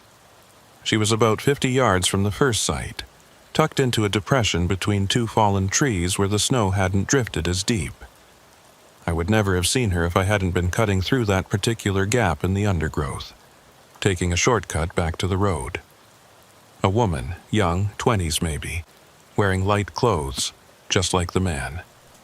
Face up, eyes open, staring at the sky with that same expression of absolute terror. I stumbled back, heart hammering, called it in with a voice that didn't sound like my own. Two bodies. Same location, same condition, same look of fear frozen on their faces. This wasn't an accident. This wasn't exposure or hypothermia or any kind of natural death. Something had happened out here. Something had killed these people, and I had no idea what it was. The second body was transported to the morgue that night. Same examiner, same facility, same procedures. Dr. Storn worked late processing the new arrival, and I stayed with her, watching through the window of the examination room, waiting for answers that didn't come. The woman's body showed the same anomalies as the man's. No obvious cause of death, No decomposition despite hours in a warm environment. Clear eyes, firm skin, muscles locked in rigor without any sign of the natural relaxation that should follow. Blood samples that evaporated in their containers overnight. By midnight, Dr. Storn had run every test she could think of and found nothing. The woman was dead. Clearly and definitely dead, but there was no reason for it. Her organs were healthy, her tissues undamaged, her blood work normal in the brief window before the samples disappeared. She should be alive, Dr. Storn said. We were sitting in her office, surrounded by textbooks and anatomical charts, drinking coffee that had gone cold hours ago. By every measure I have, there's no reason for her to be dead. What about poison? I asked. Something that wouldn't show up on standard tests? It's possible. There are exotic toxins that are hard to detect. But I don't have the equipment to test for them here. I'd have to send samples to the state lab. She paused, looking at the paperwork on her desk. The problem is, I don't have samples to send. The blood keeps evaporating. Tissue samples are breaking down in ways I've never seen before. It's like their bodies are refusing to be examined. The power went out at 12:47 a.m. One moment the lights were on, the coffee maker was humming. The computer screens were glowing with data. The next moment, everything went dark. Just like that. No warning, no flickering, just instant and complete blackness. I pulled my flashlight, swept the beam across Dr. Storn's office. She was already on her feet, moving toward the door. The backup generator should kick in, she said. We have one for exactly this kind of situation. Morgues can't lose power. The cold storage... She stopped. We both heard it. A sound from down the hall, from the direction of the examination room. A sound like someone taking a breath. I drew my weapon. Dr. Storn grabbed a flashlight from her desk drawer, and together we moved into the hallway. The emergency lights should have come on by now. The generator should have started, but the building was dark, completely dark, and the only illumination was our flashlight beams cutting through the blackness. The sound came again. Breathing. Slow, shallow, ragged.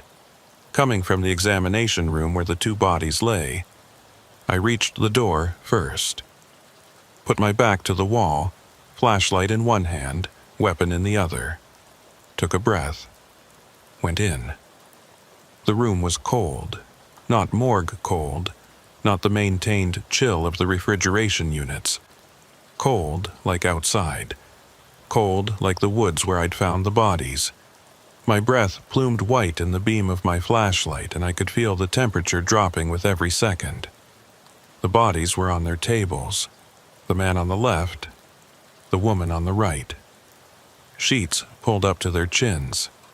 Faces slack, eyes closed. Eyes closed. They had been open before, I had seen them. Wide and staring, filled with that frozen terror. Now they were closed and the faces beneath them were calm, almost peaceful.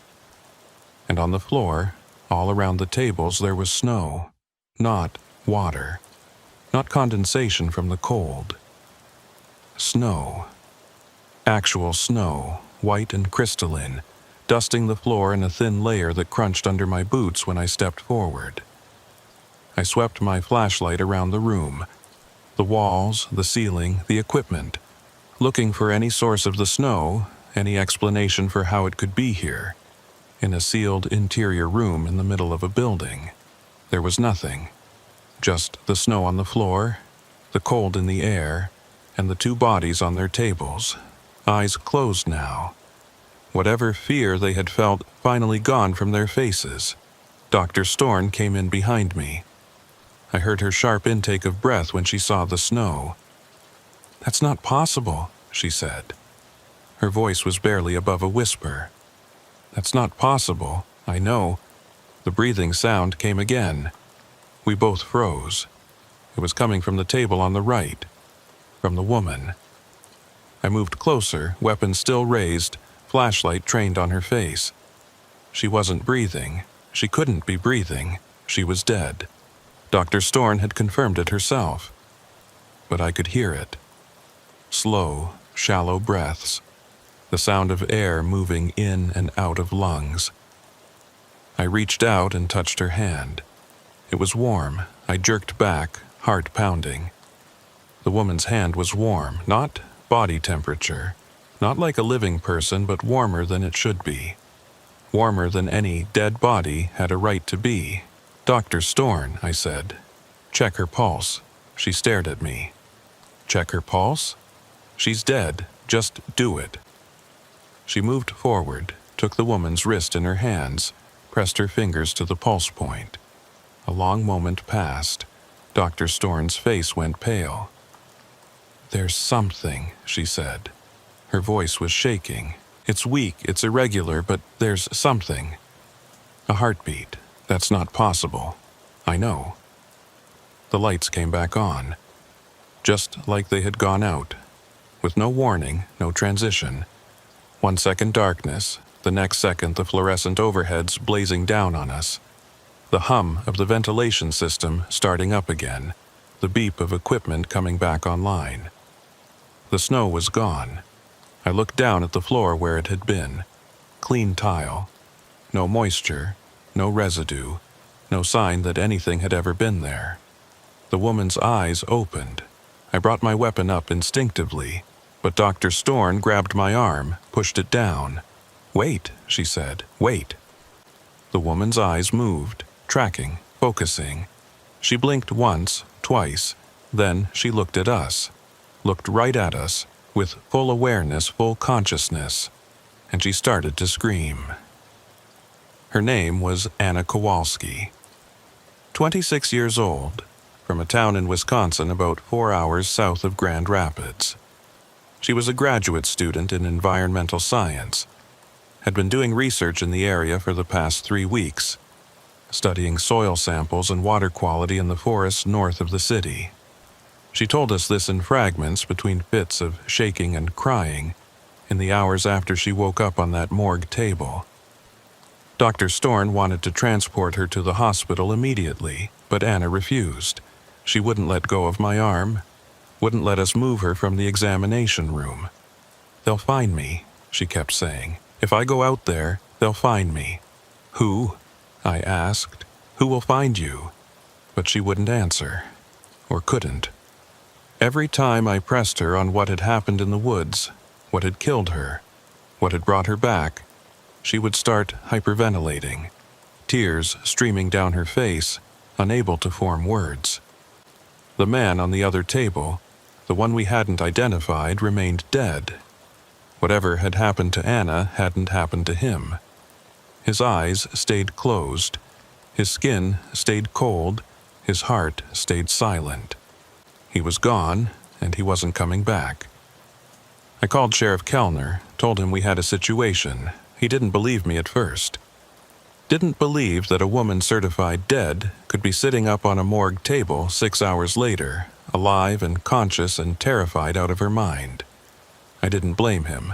I wouldn't have believed it either if I hadn't seen it myself. He came down to the morgue around 3 in the morning, took one look at Anna, one look at me, one look at Dr. Storn. "What the hell is going on here?" he said. "I don't know, sir, but we've got a living witness now. Whatever happened out there, she can tell us. If she'll talk, she'll talk. She just needs time." I was right about that. Not much time, as it turned out. Anna started talking around dawn, as the sky outside the morgue windows turned gray, and then pink, and then pale winter blue. I think she realized she had to. Realized that whatever was out there, keeping it to herself wouldn't make it go away. She had been collecting samples in the woods north of the old paper mill, an area she'd been working for 2 weeks without incident.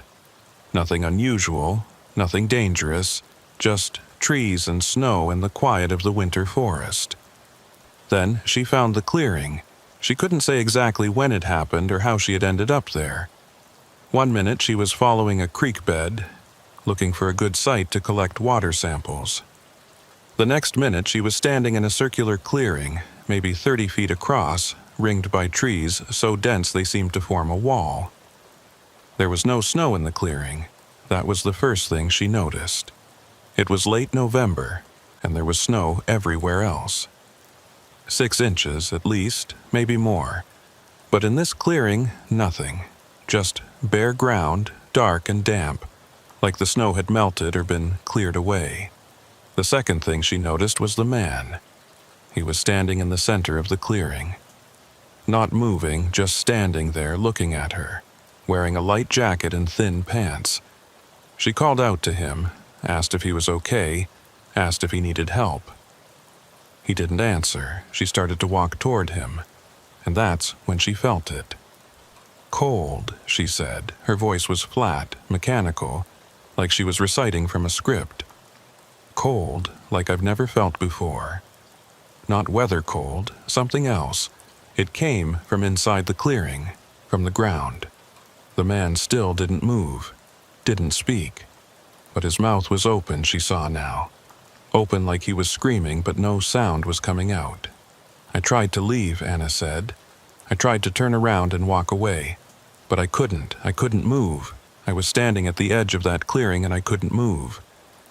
And then they came. Who? I asked. Who came? She shook her head. Not who. What? I waited.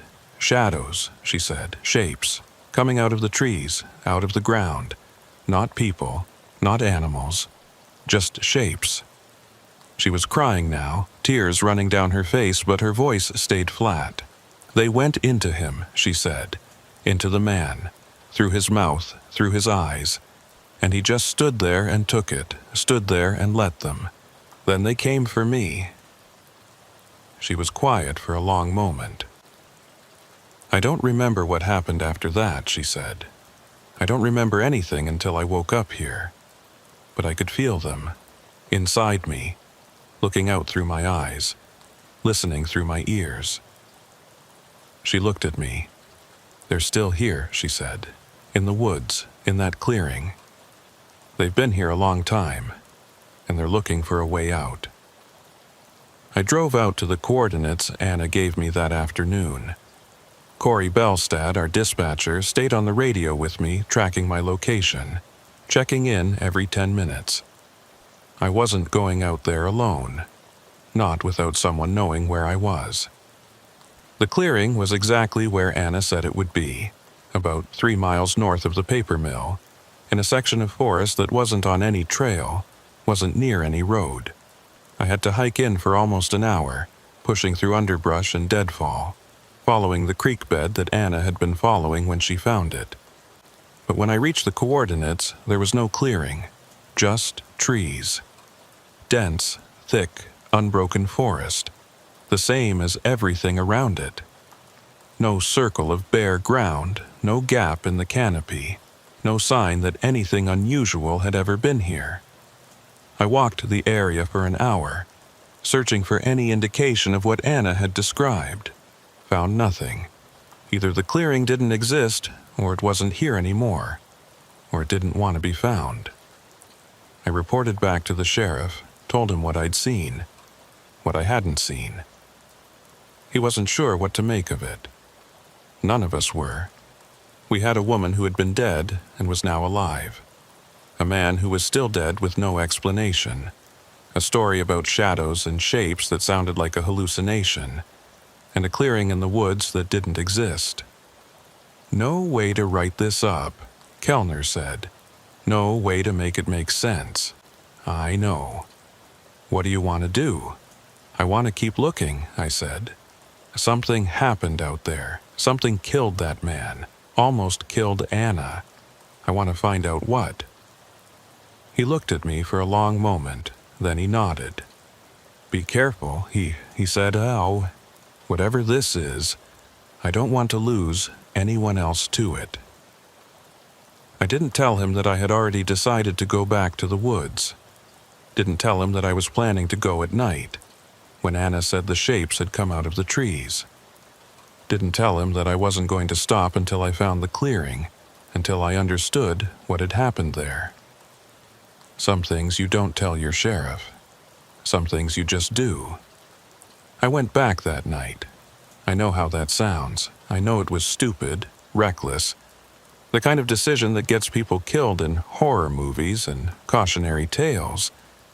But I had to understand. I had to see for myself what was out there in the woods, what had taken the life of one person and almost taken another. I couldn't write the report and close the file and move on. Not with this.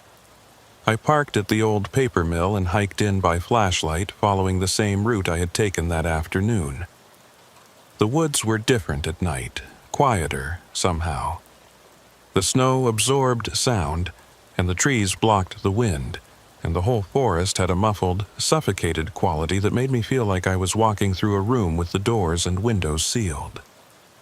I reached the coordinates around 10 o'clock, stood there in the dark, flashlight beam sweeping across the trees, looking for any sign of the clearing. Nothing. I expanded my search, walked a grid pattern, 50 yards in each direction, checking every gap in the trees, every open space. Found nothing. I was about to give up, about to turn around and head back to the truck when Corey's voice came over the radio. "Deputy Halverson, we've got a problem." I keyed the radio. "What kind of a problem?" "The woman," he said. "Anna. She's gone." "What do you mean, gone?" "I mean, she walked out of the hospital about an hour ago. Took her clothes from the closet and left. No one saw her go. We've got units looking, but..."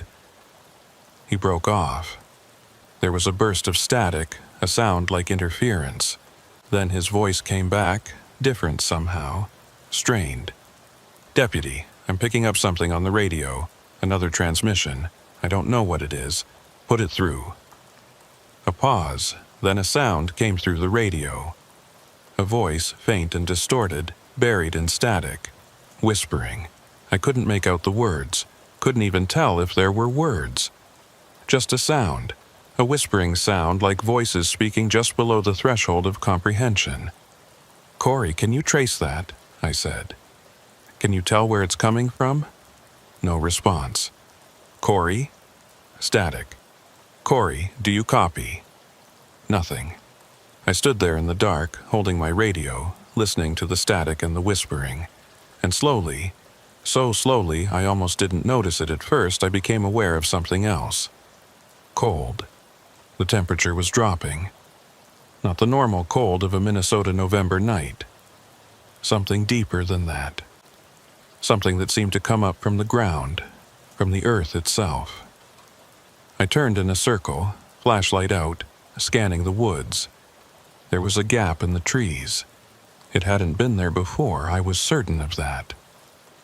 I had walked this exact spot 10 minutes ago, and there had been nothing but dense forest. But now there was a gap, a place where the trees fell back, where the darkness seemed thicker. The clearing. I walked toward it. I know I shouldn't have.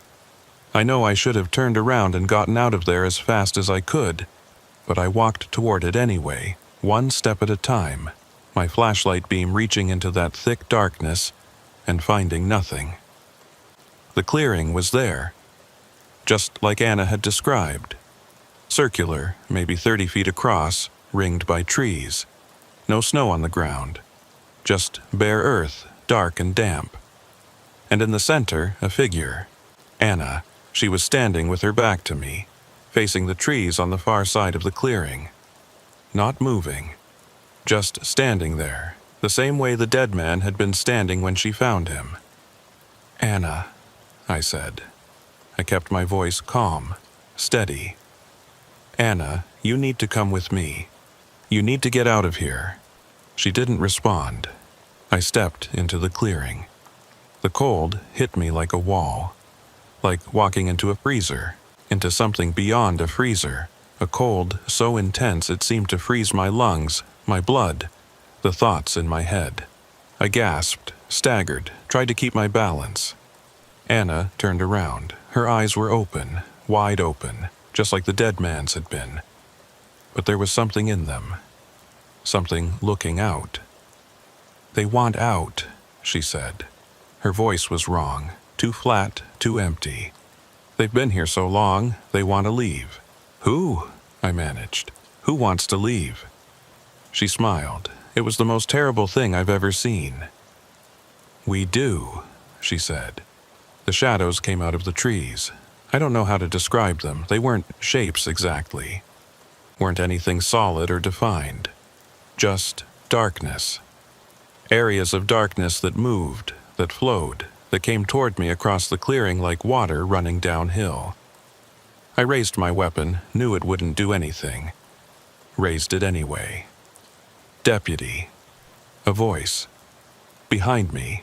Real, human, not the whispering on the radio. I turned. Dr. Storn was standing at the edge of the clearing. I don't know how she got there. I didn't care.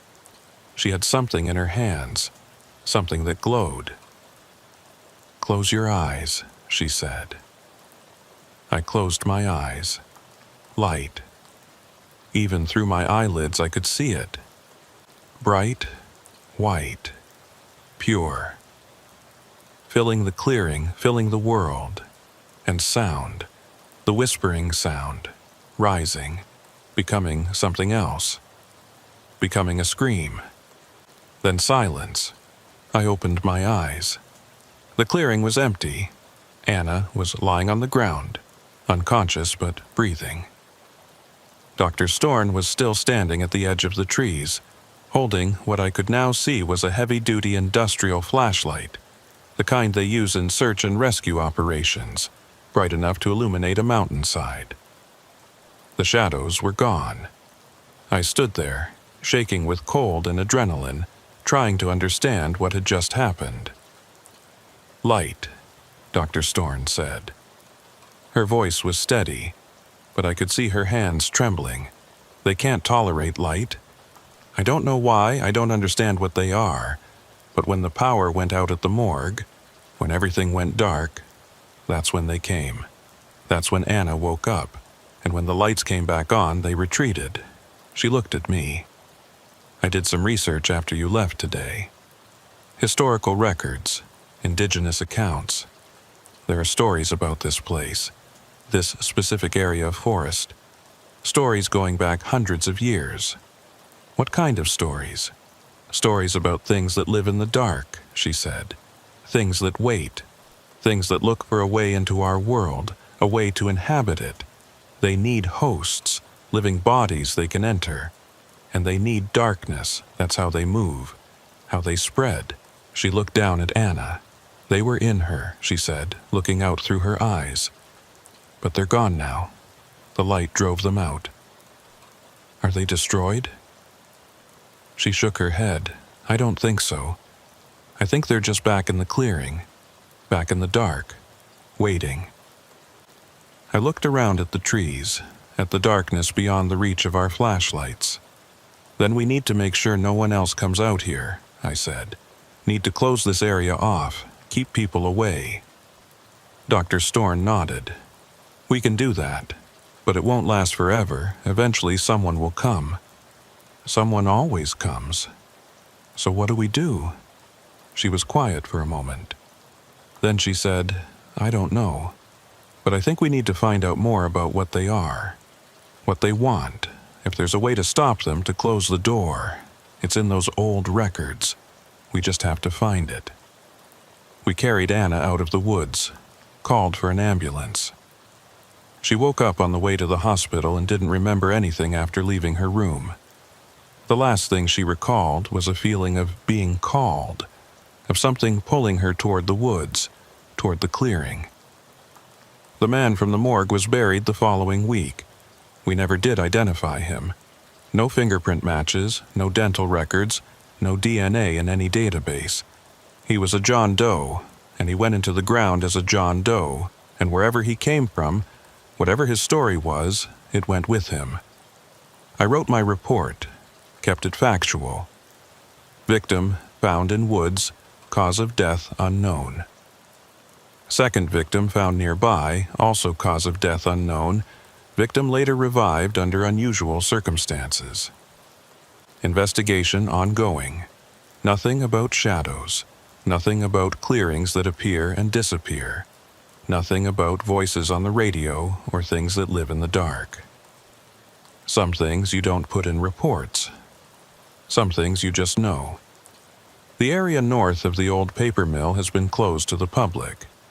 Posted with no trespassing signs, monitored by regular patrols. We tell people it's environmental contamination, something in the soil. They stay away. But the clearing is still out there. I've been back twice.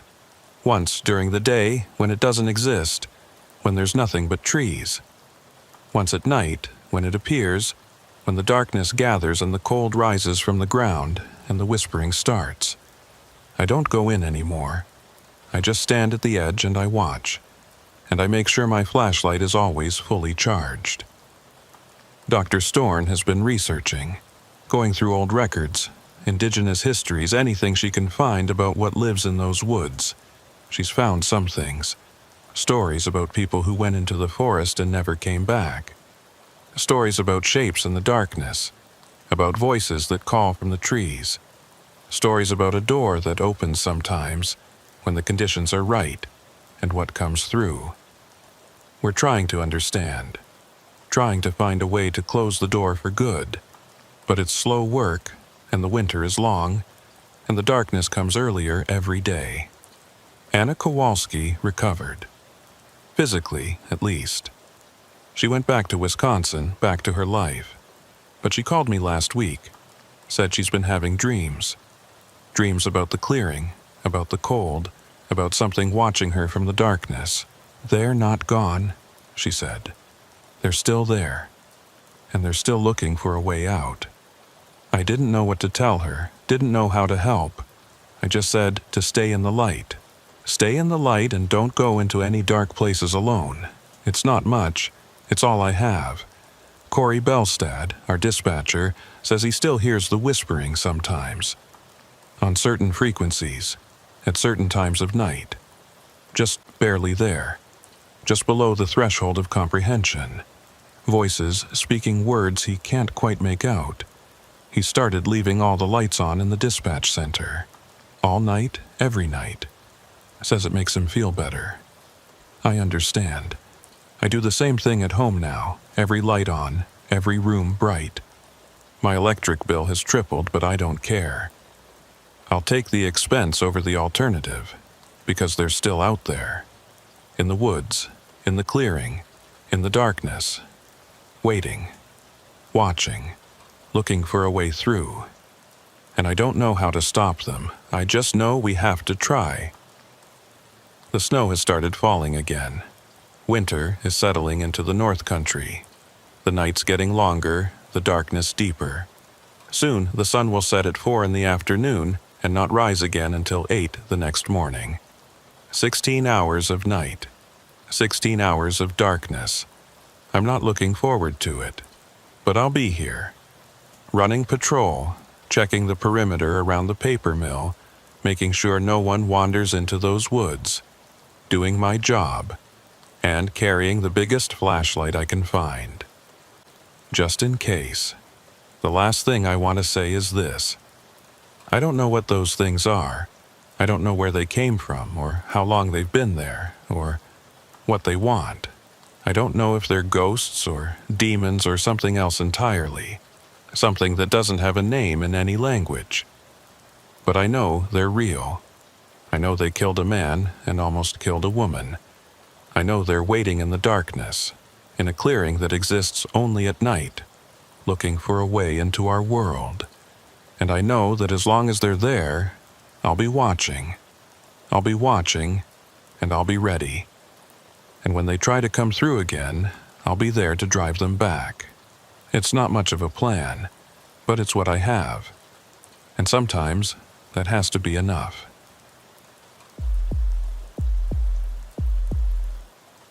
The Iron Range has always been a place of echoes. You can feel it when you drive those old mining roads, past the abandoned pit mines that gape like wounds in the earth, past the ghost towns where the houses still stand but the people are long gone. The whole region feels hollowed out, emptied, like something vital was taken from it and never put back. The taconite industry kept some of the towns alive, but others just faded away, leaving behind rusted machinery and crumbling foundations, and the sense that you're always being watched by something that isn't there anymore. My name is Sigrid Moen. I've been a deputy with the St. Louis County Sheriff's Department for 14 years, working out of Virginia, Minnesota, right in the heart of the Iron Range. I grew up here, left for college and the police academy, then came back because this is home, because the lakes and the forests and the long winter nights are in my blood. I know this place the way you know your own face in the mirror. I know its rhythms and its moods and its secrets. Or, I thought I did. The calls started in October, right around the time the leaves were turning and the first frost was settling on the ground. Dispatch began receiving reports of strange signals on various radio frequencies. Ham radio operators picking up voices that didn't correspond to any known transmission. Truckers on the CB hearing conversations that seemed to come from nowhere. Even some of the local police scanners were catching fragments of something that didn't belong on the airwaves. At first, we wrote it off as interference. The Iron Range is full of old mining equipment, abandoned infrastructure, miles of underground tunnels that can play havoc with radio waves. Strange signals weren't unusual. Strange signals that made sense, that sounded like actual human voices saying actual words. That was different. The first report I took personally came from a retired mining engineer named Edwin Torvald. 73 years old, sharp as a tack, not the type to imagine things or make up stories. He had been monitoring his ham radio the way he did every evening, scanning the frequencies for distant contacts when he picked up something that made him call the sheriff's department. A distress call. A woman's voice, he told me, sitting in his living room surrounded by radio equipment and old mining photographs. Clear as a bell. She said she was trapped, said she couldn't get out, gave coordinates, longitude and latitude, very precise. "Did you write them down?" I asked. He handed me a piece of paper. I looked at the numbers, felt something cold settle in my stomach.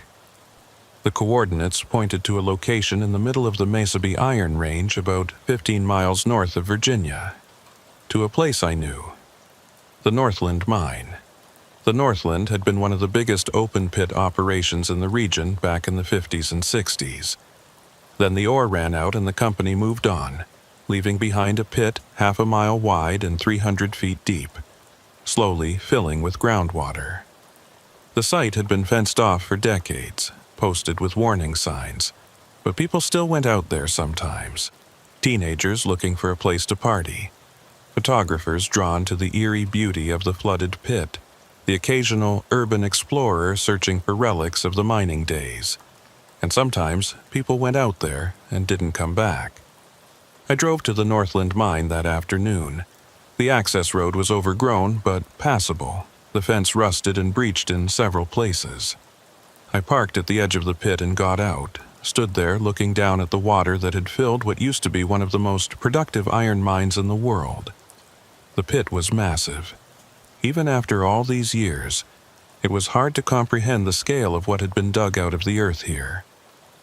The walls were terraced, carved in giant steps that descended into the blue-green water, and the far side was so distant it looked hazy.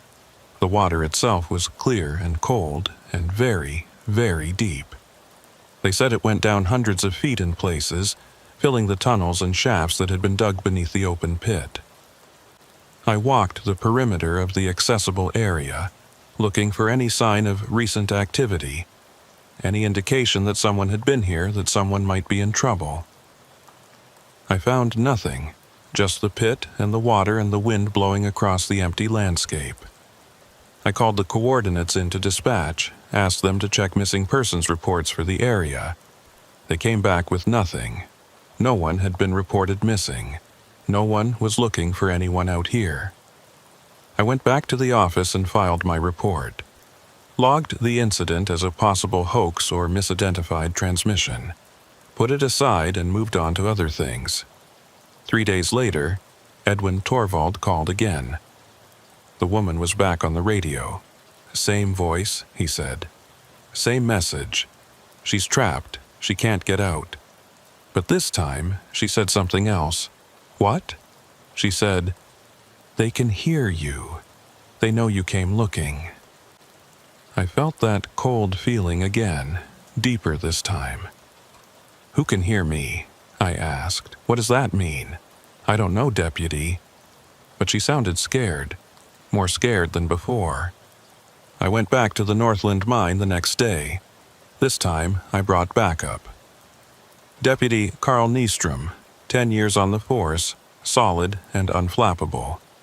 We searched the area more thoroughly, checking every accessible point around the perimeter of the pit, looking for any sign of a person in distress. We found something. It was in one of the old maintenance buildings near the edge of the pit, a concrete structure that had been used for equipment storage back when the mine was operational. The door was rusted, but not locked, and when we pushed it open, we found ourselves in a single large room filled with old machinery, workbenches, tools that hadn't been touched in decades, and a radio. It sat on one of the workbenches, an old tube-type ham radio from the 50s or 60s, the kind that would have been used by mining operations to communicate across the range. It was dusty and corroded, clearly hadn't been functional in years, but it was plugged in.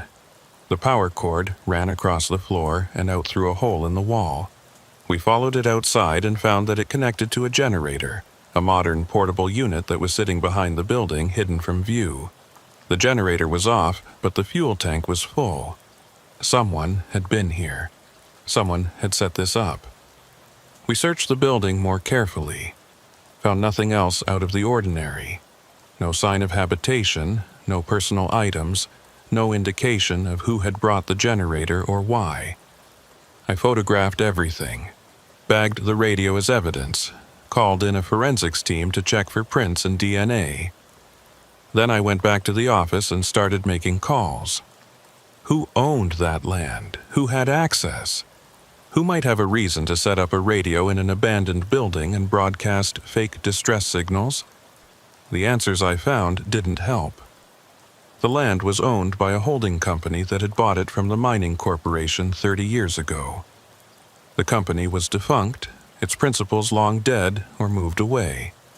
The property had been tied up in legal limbo ever since. No clear owner, no one responsible for maintenance or security. Anyone could have gone out there. Anyone could have set up that radio. But why? And why did the woman on the radio say they knew I was coming? The signals continued. Over the next 2 weeks, we received 17 reports of strange transmissions on various frequencies. Ham operators, CB users, even one deputy who picked something up on his patrol car radio. All described the same thing. A woman's voice, sometimes clear, sometimes buried in static, talking about being trapped, about not being able to get out, about something that could hear her. The locations varied. Sometimes the voice gave coordinates to the Northland mine. Sometimes to other abandoned sites on the range. The Spruce Mine, closed since 1978. The old Mesabi Railroad Depot, burned down in the 90s. A collapsed ore processing plant near Eveleth. All places that had been abandoned for years. All places where people could theoretically be trapped without anyone knowing. We searched every location, found nothing. No one in distress, no sign of recent human activity, no explanation for the transmissions. The forensics on the radio came back inconclusive. No usable prints, no DNA. The unit itself was exactly what it appeared to be. A vintage ham radio that hadn't been operational in decades. The tubes were burned out, the wiring was corroded. There was no way it could transmit anything. But someone had plugged it in. Someone had connected it to a generator. And someone was broadcasting on frequencies that radio shouldn't have been able to reach. I started looking into the history of the sites where the signals had pointed. The Northland Mine, the Spruce Mine, the others. I was looking for a pattern, a connection, something that would explain why these particular locations had been chosen. What I found was deaths. The Northland Mine had claimed 7 lives during its operational years. Cave-ins, equipment failures, falls. The Spruce Mine had claimed 4. The railroad depot had burned down with 3 workers inside. The processing plant collapse had killed 2. 16 deaths across 4 sites, all of them places where the voice on the radio had said she was trapped. I brought this to Sheriff Anders Lindgren. He was a good boss, methodical and open-minded. The kind of person who wouldn't dismiss something just because it was strange. He listened to my report, looked at the files I had assembled, sat back in his chair and thought about it. "You're suggesting these signals are connected to the deaths at these sites," he said. "Connected how? I don't know. I'm just noting the correlation. Every location the voice has pointed to is a location where people died." He was quiet for a moment. Then he said, "There's been a lot of death on the Iron Range, Deputy. Mining is dangerous work. If you look at any abandoned site out here, you'll probably find a history of accidents and fatalities." He was right. I knew he was right. But something about this felt different, felt deliberate. I went to see Edwin Torvald again. He was still monitoring his radio, still picking up the voice occasionally. I asked him if he had ever heard anything like this before, in all his years of ham operation. He shook his head. "I've heard a lot of strange things on the radio, Deputy. Atmospheric phenomena, skip transmissions from thousands of miles away, signals bouncing off the ionosphere in ways you wouldn't expect. But I've never heard anything like this. This isn't a natural phenomenon. This is someone trying to communicate. Someone or something," he added quietly. I asked him what he meant. He was quiet for a long moment. Then he said, "I grew up on the range, worked in the mines for 30 years before I retired. I've heard the stories. We all have." "What stories?" He looked at me, and I saw something in his eyes I hadn't seen before. Something like fear. Stories about things that live in the old workings. In the tunnels and shafts that go down into the earth. Things that were disturbed when we started digging. Things that were here long before us. The old Finns called them Mahinen. Earth spirits. They said if you went too deep, if you took too much, they would take something back. I didn't know what to say. I had heard those stories too growing up. Old folklore, immigrant superstition.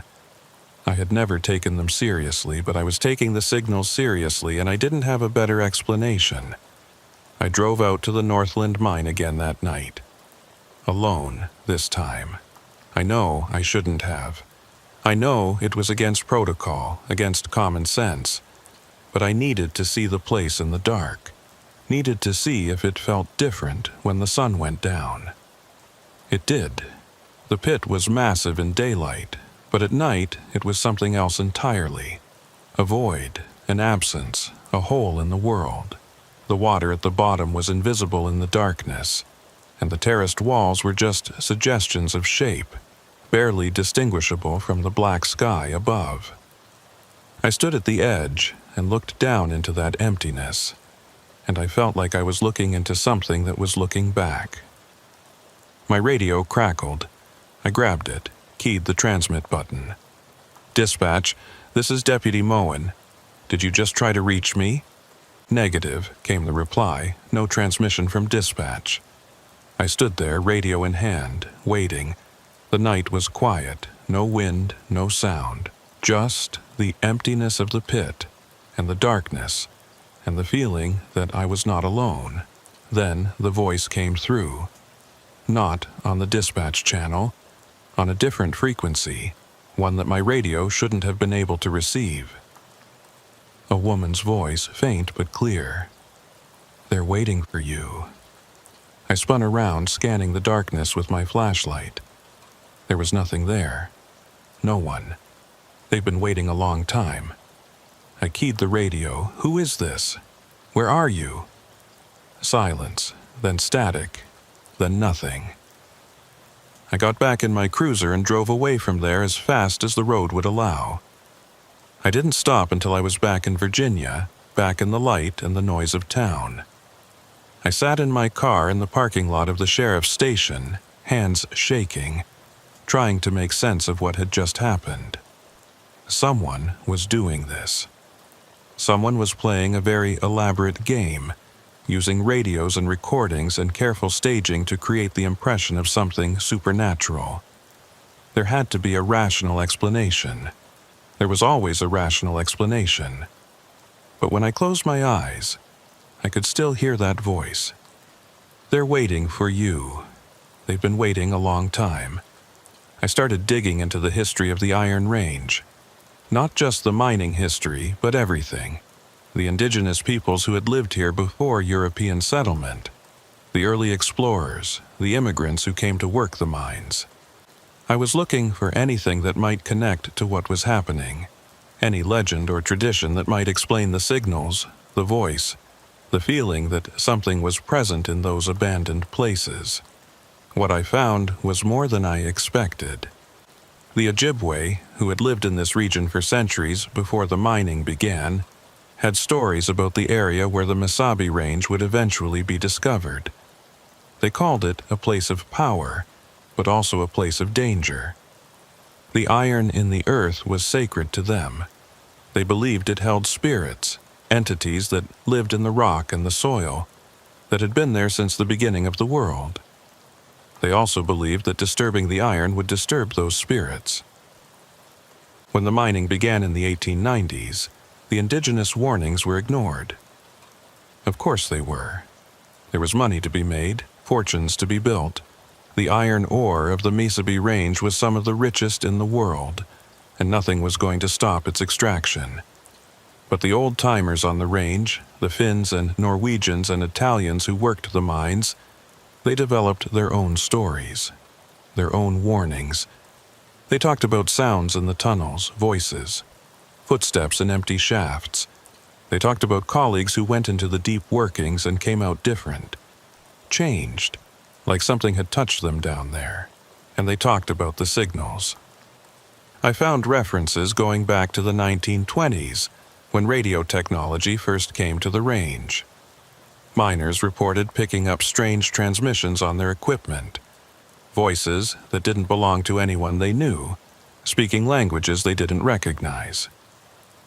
The phenomenon was documented in company reports, in newspaper articles, in personal diaries that ended up in historical archives. The signals would come and go. Sometimes years would pass without incident. Then something would trigger them. A new mine opening, a tunnel being dug into previously unexplored ground, an accident that claimed lives. The signals were always strongest after deaths. I took this information to Sheriff Lindgren. He was skeptical, as I knew he would be. Folklore and superstition were not evidence. They were not grounds for an investigation. But he didn't dismiss me. "What do you think is happening?" he asked. "I think there's something out there," I said. "In the old mines, in the tunnels, in the ground. I don't know what it is, whether it's natural or supernatural or something in between. But I think it's real. And I think it's trying to communicate. Communicate what? I don't know. But the voice keeps saying she's trapped. She keeps saying she can't get out." I paused. What if she's not the only one? Lindgren thought about that for a while. Then he authorized me to continue the investigation, but with certain conditions. I was not to go to any of the abandoned sites alone. I was to report any developments immediately. And I was to keep detailed records of everything I found, everything I experienced, everything that happened. He didn't say why. He didn't have to. We both knew that if this turned out to be something real, something unexplainable, there would need to be documentation. There would need to be proof. I brought in Deputy Carl Nystrom and Deputy Angela Fierro. both experienced, both reliable. I told them what I had found, what I suspected, what we were looking for. They listened without interrupting. When I finished, Carl was quiet for a moment. Then he said, "My grandfather worked the mines. He used to tell me stories about the things he heard down there. I always thought he was exaggerating, trying to scare me." He looked at me. Now, I'm not so sure. Angela had grown up in Duluth, hadn't heard the old stories the way Carl and I had, but she was a good investigator, thorough and objective. If there was something to find, she would find it. We established a schedule of regular patrols to the key sites: the Northland Mine, the Spruce Mine, the railroad depot, the processing plant. We set up monitoring equipment at each location: audio recorders, motion sensors, temperature gauges. We wanted to capture anything that might be happening there, any sign of the signals, any indication of their source. For 2 weeks, we recorded nothing. The equipment ran continuously, monitoring every sound, every movement, every fluctuation in temperature. We collected hundreds of hours of audio, terabytes of data. All of it was normal.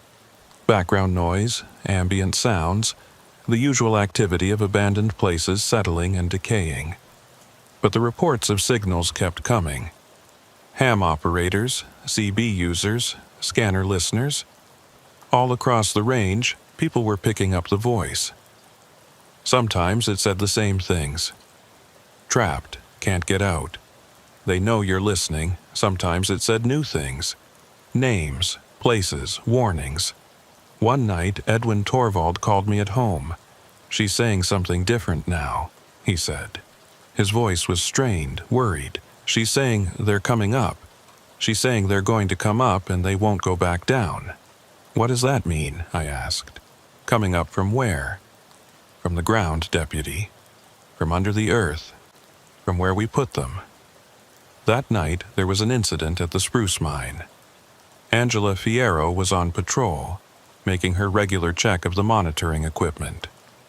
She called in at 11:47 p.m. to report that she was on site and everything was normal. At 12:15 a.m., dispatch received another transmission from her radio. But it wasn't Angela's voice. It was the woman. She said 5 words, clear and distinct: "They're here with me now." Then nothing. We mobilized immediately. Every available unit converged on the Spruce Mine. I was the first to arrive, 23 minutes after the transmission. Angela's cruiser was parked at the site, lights on, engine running. The door was open. Angela was gone. We searched through the night. Every building, every structure, every accessible point around the mine. We brought in dogs. We brought in a helicopter with thermal imaging. We called in mutual aid from every department in the area. 73 people searching for one missing deputy. We found her boots. They were sitting at the edge of the main pit, placed neatly side by side, as if she had taken them off and left them there. Beyond them was nothing but the dark water that had filled the mine when the pumps stopped running decades ago. I stood at the edge and looked down. The water was black and still and gave nothing away. We brought in divers at first light. They searched the upper levels of the flooded pit, the areas they could reach safely. Found nothing. The deeper sections were too dangerous. Old mine workings, collapsed tunnels, unstable walls. Too many places where a diver could get trapped, could get lost, could become another body that the mine would never give back. By noon, the search shifted from rescue to recovery. I couldn't accept it. Angela Fierro was my colleague, my responsibility. I had brought her into this investigation, put her in harm's way. If she was dead, it was because of me. But I didn't believe she was dead. I don't know why. I had no evidence, no reason to hope, just a feeling. A conviction that what was happening here was not finished, that Angela was not lost, that there was still something to find if I could only figure out where to look. The voice had said, "They're here with me now." Who was here? where was here? I went back to the recordings from the night Angela disappeared. The monitoring equipment at the spruce mine had captured everything that happened. I listened to it all.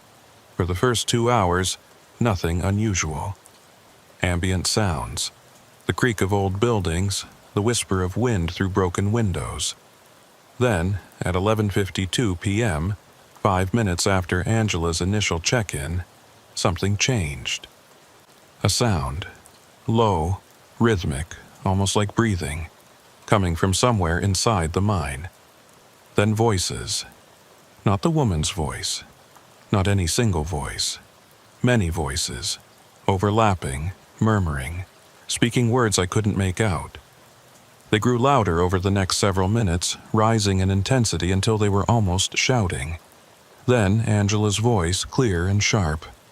"Who's there? Identify yourself." The voices stopped. Silence. Then, at 12:03 a.m., 12 minutes before the transmission that dispatch had received, Angela spoke again.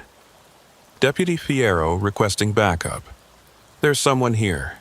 Multiple individuals. They're coming out of the mine." She gave her location, called for assistance. Her voice was steady, professional. Then she said something else, something quiet, almost to herself. "They're not right. Something's wrong with them." After that, nothing. The recording ended at 12:08 a.m. The transmission to dispatch came 7 minutes later, but it hadn't been Angela's voice. It had been the woman. What had happened in those 7 minutes? I enhanced the audio, filtered it, analyzed it with every tool I had available. I found fragments, sounds that might have been footsteps, or might have been something else. A sound that might have been Angela screaming, or might have been static. Nothing clear, nothing that told me what I needed to know. I went to Sheriff Lindgren. "She saw something," I said. "People coming out of the mine. She said there was something wrong with them." "What do you want to do?" he asked. "I want to go in." "Into the mine?" I nodded. He looked at me for a long moment. Then he shook his head. "I can't authorize that. It's too dangerous. The structural integrity is compromised, the water levels are unknown. I can't send anyone in there. Then I'll go alone." "I'm telling you no, Deputy." I didn't argue, but I didn't agree either. That night, I drove to the spruce mine. I didn't tell anyone. Didn't call it in. I knew what I was doing was against direct orders, against all protocols, against common sense. But Angela was out there somewhere. Angela was trapped. And the voice kept saying, "They know you're listening." They knew. They had been listening all along. The mine was different at night. The darkness was absolute. The silence, total. I made my way past the outer buildings to the main pit, to the place where Angela's boots had been found. The water was still and black, reflecting nothing, giving nothing away. There was an access tunnel on the north side of the pit. One of the old mine entrances, boarded up decades ago when the operation closed. I had seen it during our searches, but hadn't paid it much attention. The boards were nailed tight, the entrance sealed. Now the boards were pulled away. I approached carefully, flashlight in one hand, weapon in the other. The tunnel entrance gaped like a mouth, breathing out cold air that smelled of water and rust and something else, something organic, something that might have been decay. I went in. The tunnel was narrow, low-ceilinged, shored up with old timbers that creaked and groaned with every step. My flashlight beam cut through the darkness, revealing rough rock walls, rusted rails on the floor, old mining equipment abandoned where it had sat for half a century. The air was cold and damp and got colder the deeper I went. After about 100 yards, the tunnel opened into a larger chamber. A junction, maybe, where multiple tunnels had once converged. My flashlight couldn't reach the far walls. The darkness pressed in from all sides. I stopped, listened. At first, nothing. Just the silence and the cold and the weight of the earth above me.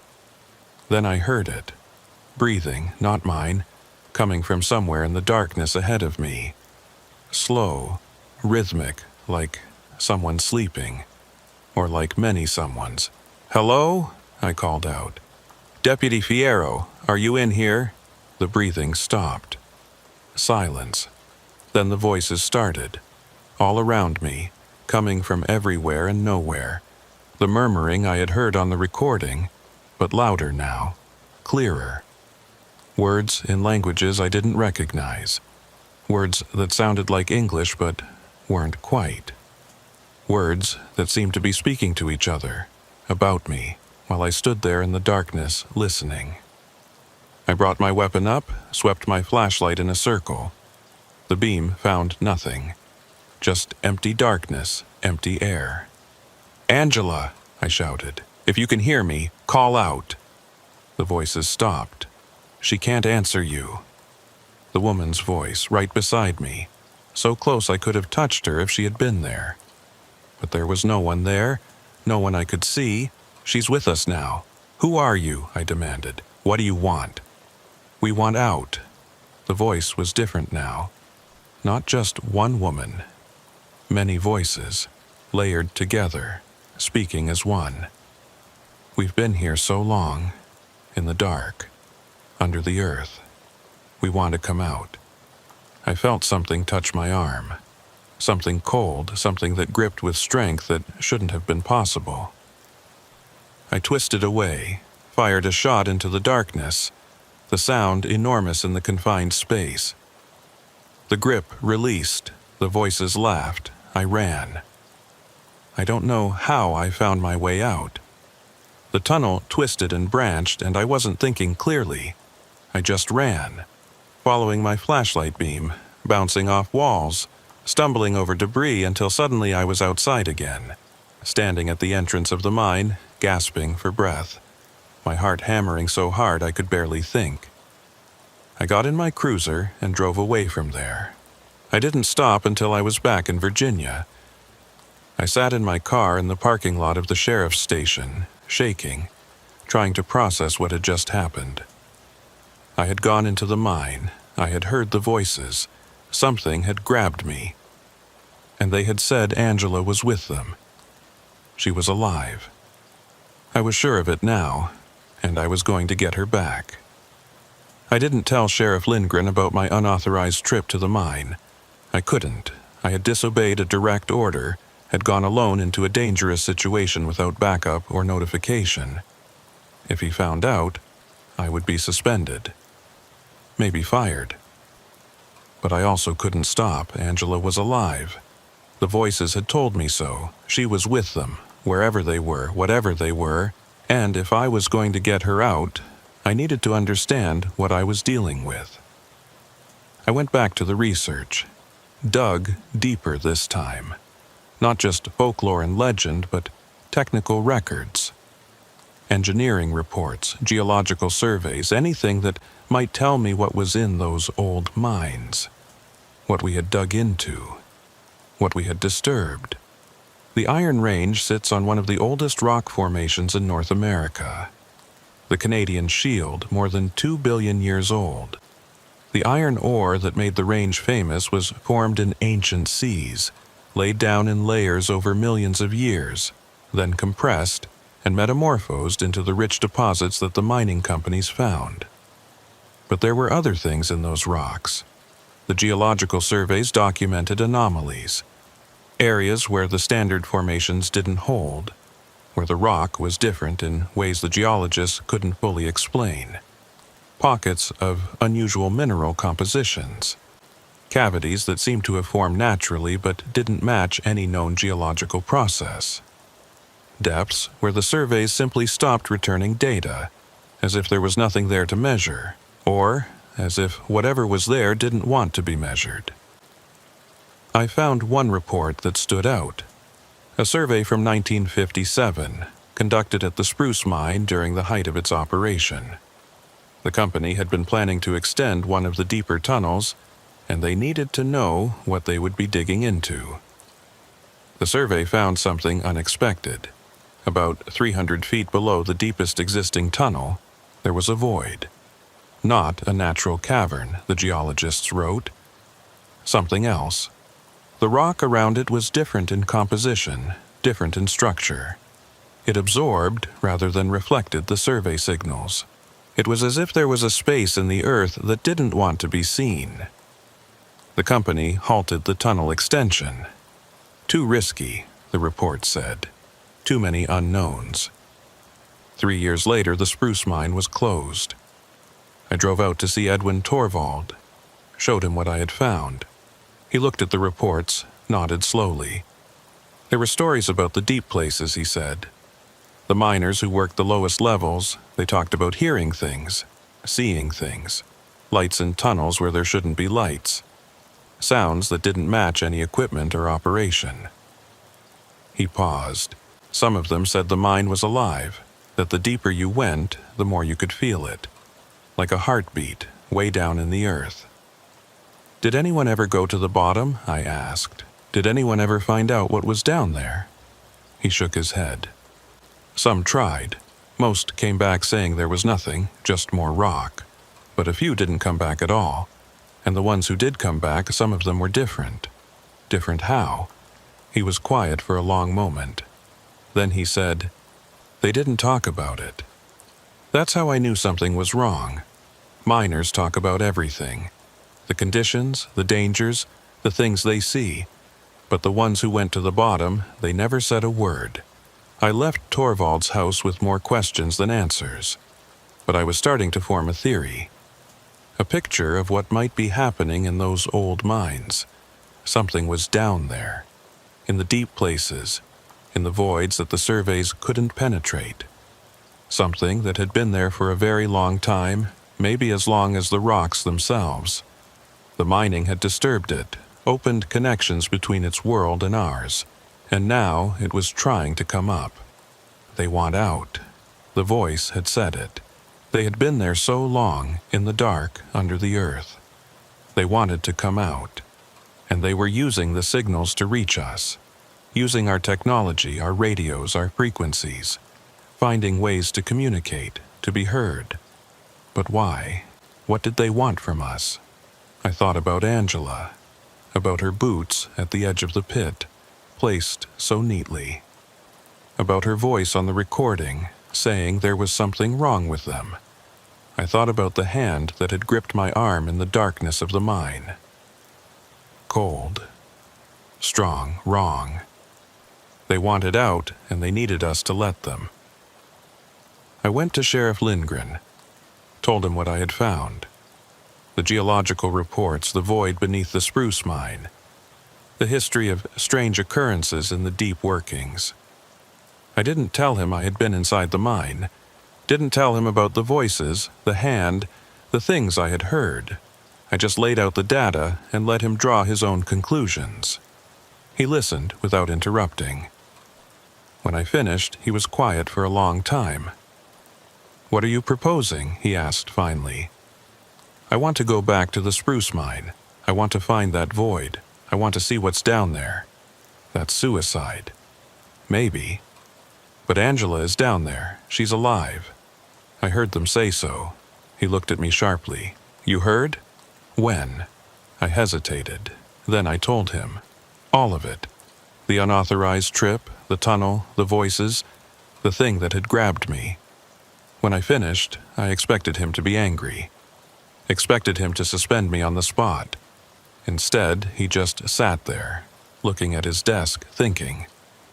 "I'm not going to suspend you," he said finally. "Not because what you did was okay. It wasn't. But I'm not going to take you off this case. Not now. Not when we have a missing deputy and something happening that I can't explain." He looked up at me. "But you're not going alone. If you go back to that mine, you're going with a full team. Proper equipment. Backup on the surface. And you follow every safety protocol to the letter. Understood?" "Understood," he nodded. Then he said, "Find her, Sigrid. Find her and bring her back. I will. I meant it." The operation took 3 days to organize. We brought in a mine rescue team from the state. specialists who had experience with abandoned and flooded workings. We got engineers to assess the structural integrity of the accessible tunnels, identify the safest routes to the deeper levels. We assembled equipment, ropes, breathing apparatus, communication systems, lights. Lots of lights. I had been thinking about that. The things in the mine seemed to exist in darkness, to emerge from it. The voices had come from places my flashlight couldn't reach. Whatever had grabbed me had let go when I fired my weapon, when there was a flash of light. Maybe light was a weapon. Maybe it was the only weapon we had. The team that would make the descent consisted of 6 people. Myself, Deputy Nystrom, 2 mine rescue specialists named Patton and Greaves, a geologist from the university named Dr. Holmquist, and a communications tech named Rivera, who would maintain contact with the surface team. We gathered at the spruce mine on a Thursday morning. Clear skies, cold air, the kind of day that makes you feel like nothing bad could happen. We reviewed the plan one more time, checked our equipment one more time, ran through the safety protocols one more time. Then we went in. The access tunnel was the same one I had used on my solo trip. The boards had been removed entirely now, the entrance cleared and shored up with new timbers. We moved in single file, lights illuminating the way. Rivera unreeling communication cable behind us as we went. The tunnel was about 200 yards long. At the far end was the junction chamber I had found before, where the voices had come from. We paused there, swept the space with our lights. Empty. Silent. No sign of what I had experienced that night. We continued down. There were multiple routes from the junction, tunnels that branched off in different directions, leading to different parts of the old mine. The engineers had identified one that should take us toward the location of the void from the geological survey. It was partially flooded, but passable with the right equipment. We followed it. The deeper we went, the colder it got. And there was something else, a feeling, hard to describe. Like the air was thicker, heavier. Like the darkness beyond our lights was not just absence of light, but something more substantial. Something that was pressing in on us. No one said anything, but I could see it in the others' faces. They felt it too. After about an hour, we reached the flooded section. The tunnel floor dropped away, filled with black water that our lights couldn't penetrate. According to the engineers, it was about 50 feet to the other side, where the tunnel rose again and continued toward the deep workings. Patton and Greaves went first. They were the experienced ones, the ones who had done this before. They waded into the water, testing the footing, checking for obstacles. The rest of us followed, the water rising to our chests, cold enough to take your breath away. We made it through. The tunnel on the other side was narrower, rougher, less maintained than what we had passed through before. This was part of the mine that had been closed before the rest, sealed off when the company decided not to extend into the deep formations. We were in unexplored territory now. The feeling got stronger the deeper we went. The sense of pressure, of presence. I kept my light moving, scanning the walls, the ceiling, the darkness ahead, looking for anything out of place, looking for any sign that we were not alone. We found it about 2 hours into the descent. A chamber, not large, maybe 20 feet across, but different from the rest of the mine. The walls were smooth, polished almost, like they had been worn down by water or by something else. And on the floor, scattered like fallen leaves, were objects. Boots, gloves, tools, personal items, things that had been left behind or lost or taken. Angela's service weapon was there. I recognized it by the serial number. "This is where they bring people," I said. My voice sounded strange in the enclosed space. "This is where they keep them." "Where are they now?" Nystrom asked. "I don't know. Deeper, maybe. Or..." The lights went out. All of them. At once. Total darkness. So absolute it was like being blind. For a moment there was silence, then Rivera's voice, tense but controlled. "I'm trying to restore," she said. "Equipment failure. I don't know what—" The voices started, all around us just like before, but louder now, clearer, words overlapping, languages mixing, a cacophony of sound that seemed to come from the walls themselves. And underneath the voices, something else. Breathing. The slow, rhythmic breathing I had heard before. But now it was close. Now it was right next to us. Someone screamed. Greaves, I think. There was a sound of scuffling, struggling. "Hold your positions," I shouted. "Everyone stay calm." I fumbled for my backup flashlight, hands shaking, heart pounding. Found it, switched it on. The beam cut through the darkness and found them. Figures standing around us in a circle, pale, indistinct, features that didn't quite resolve into faces. They were standing perfectly still, watching us. And behind them in the darkness beyond my light's reach were more. Dozens, maybe hundreds, filling the tunnel, pressing forward, waiting. One of them stepped closer. Into the light. It was Angela, but not Angela. Her body, her face, but something wrong with it. Something in the way she moved, the way she held herself. Something in her eyes that wasn't her. "You came," she said. But it wasn't her voice. It was the voice. The woman. The many voices speaking as one. "You came for her. I'm taking her back," I said. "I'm taking her out of here." The thing wearing Angela's face tilted its head. A strange gesture, curious, like a bird examining something it doesn't understand. "She's with us now," it said. "They're all with us. The ones who came down. The ones who dug too deep. We keep them, we hold them, let them go. We can't. Why? Because they're the only way out. They're the door. While they're here, the door is open." I didn't understand, but I could see the others, the figures in the darkness, the ones who had been lost in the mines over all the years, the ones who had come down and never come back up. They were all here, all preserved, all waiting. Waiting for what? "To leave," the voice said, answering the question I hadn't asked aloud. "To come up. To be in the light again." It stepped closer. Angela's face, Angela's eyes, but nothing behind them. "We've been here so long, since before the mining, since before the people. We were here when this rock was formed, when this land was young. We live in the dark in the deep places, but we want to feel the sun again." I kept my light trained on the figure, on the others behind it.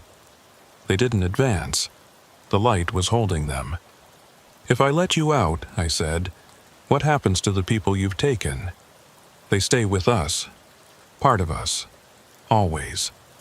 And if I don't let you out, then we wait. We're patient. We've waited a long time. We can wait longer." It smiled. Angela's smile, but wrong. "But she can't wait. She's still fighting us. She's strong, but she won't last forever. Eventually, she'll stop. They all stop eventually. Eventually." I looked at the thing wearing my colleague's face, at the shapes in the darkness behind it, at the chamber full of lost things, lost people, lost hope. And I made a decision. I turned off my light. For a moment, there was absolute darkness. Then I heard the others on my team, their flashlights clicking on, cutting through the black. "Don't!" I shouted. "Keep them off!"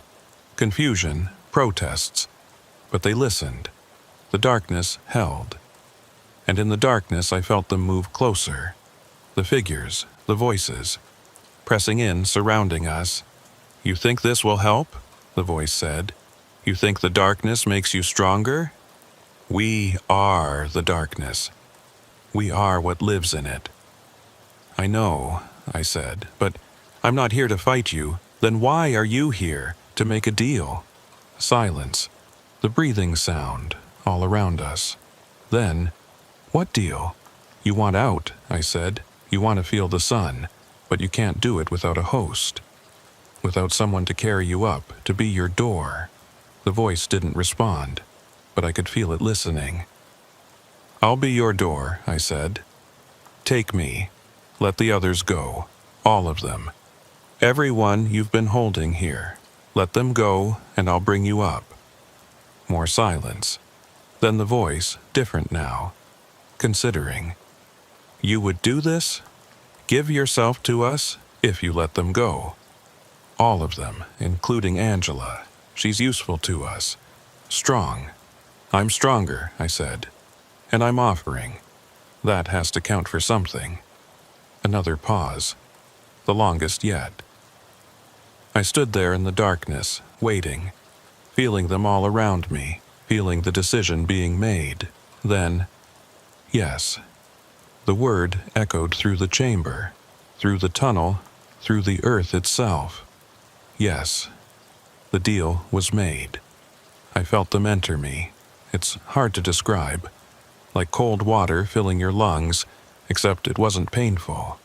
Like a sound you feel in your bones, except it wasn't a sound. They came in through my eyes, my ears, my mouth, my skin. They filled every space inside me, every gap, every emptiness I didn't know was there. And I understood. They weren't evil, weren't malevolent. They were just old. Impossibly old. Older than the rocks they lived in. Older than the planet that formed around them. They had been here since the beginning, had watched life emerge and grow and spread across the surface, had felt the digging begin and the tunnels extend down into their world. They were curious. They were lonely. They had been alone in the dark for so long, and now they wanted to see what was above. They wanted to see the sun. I let them have me. Let them look through my eyes, hear through my ears, feel through my skin. I gave them what they wanted, and in return, they let go. I felt it happen. The others, the ones they had been holding. The lost miners, the missing people, the ones who had never come back up.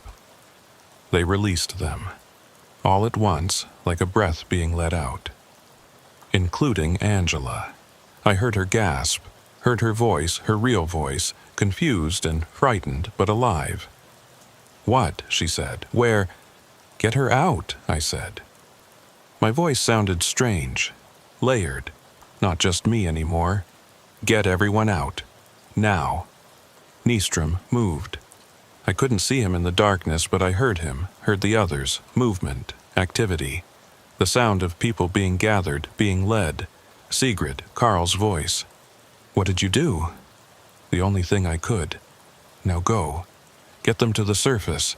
I'm not leaving you here. You have to. This is the deal I made. They needed a door. I'm the door. A pause, then his hand on my arm, gripping tight. We'll come back for you. I know. He let go. I heard him move away, heard the others following. The shuffle of feet, the murmur of voices, the lost ones, finally going home. Then silence. I stood there in the darkness, full of something that wasn't me, waiting. Time passed, I don't know how much. Hours, maybe, or days. In the dark, without them, time doesn't mean much. Then the voice spoke, inside me, but also outside. Everywhere. Are you ready? Yes, it's a long way up. I know. You might not survive. I know. A pause, then, something that might have been approval, or respect. You're strong. Stronger than we thought. Maybe you will survive. Maybe you'll bring us all the way. I started walking, up through the tunnels, through the darkness, through the miles of earth between the deep places and the surface. I couldn't see, but I didn't need to.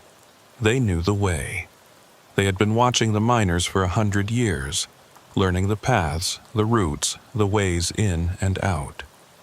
They guided me step by step through the labyrinth of the old mine. I walked for hours.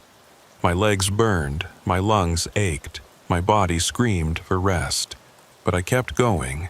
Every step brought them closer to the surface. Every step fulfilled the deal I had made. Eventually, I saw light. Faint at first, just a lessening of the darkness. Then brighter, clearer. The glow of day filtering down through the tunnel ahead. The entrance, the way out. I stopped. They surged inside me. Eager, desperate, so close. After so long, so close to the sun. "Wait," I said. They stilled, confused. "I have questions first," I said. "Before I bring you up, we made a deal, and I'll honor it. But I need to understand. What will you do up there? What will you become?" Silence. Then, "We don't know. We've never been there, never been in the light. Will you hurt people? We don't want to hurt anyone. We just want to see, to feel, to be in the warmth after so long in the cold." I thought about that, about what I was about to do, about the consequences, the unknowns. "If you hurt anyone," I said, "I'll find a way to send you back. I don't know how, but I'll do it. That's my promise." A pause. Then, "We understand." Good. I walked toward the light. I came out of the mine on a Saturday afternoon.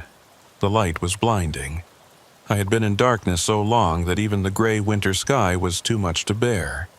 I fell to my knees at the tunnel entrance, eyes streaming, skin burning, the things inside me recoiling from the brightness. Then, slowly, they adjusted.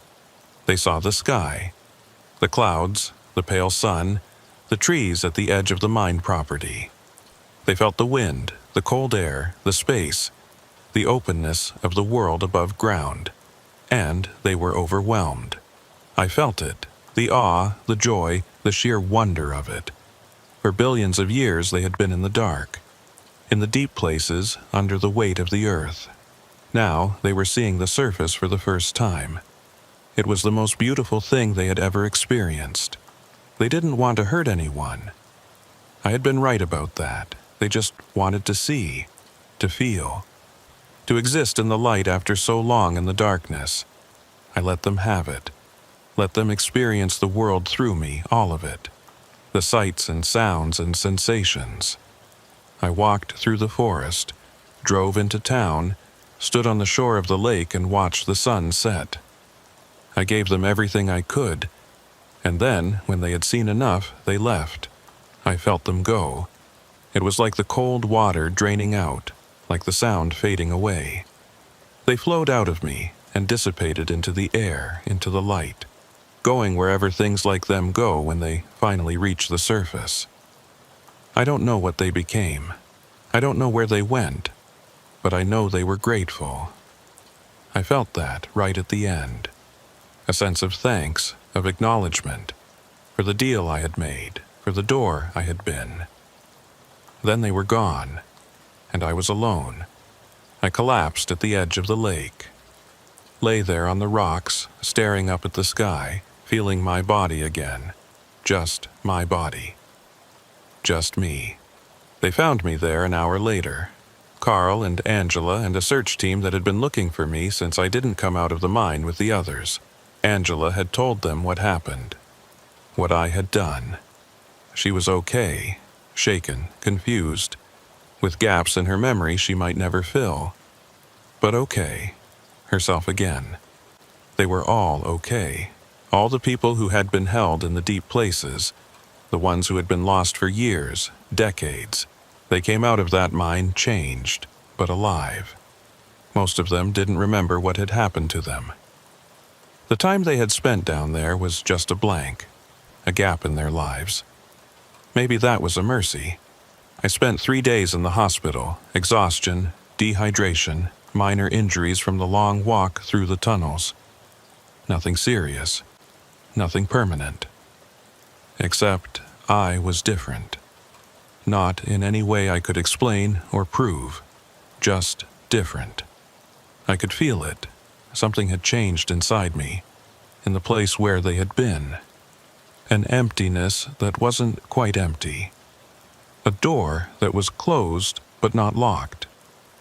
I went back to work, filed my reports, answered the questions, tried to explain what had happened in ways that made sense to people who hadn't been there. Most of it went in the file as inconclusive. Strange occurrences, missing persons recovered, investigation closed. The signals stopped after that.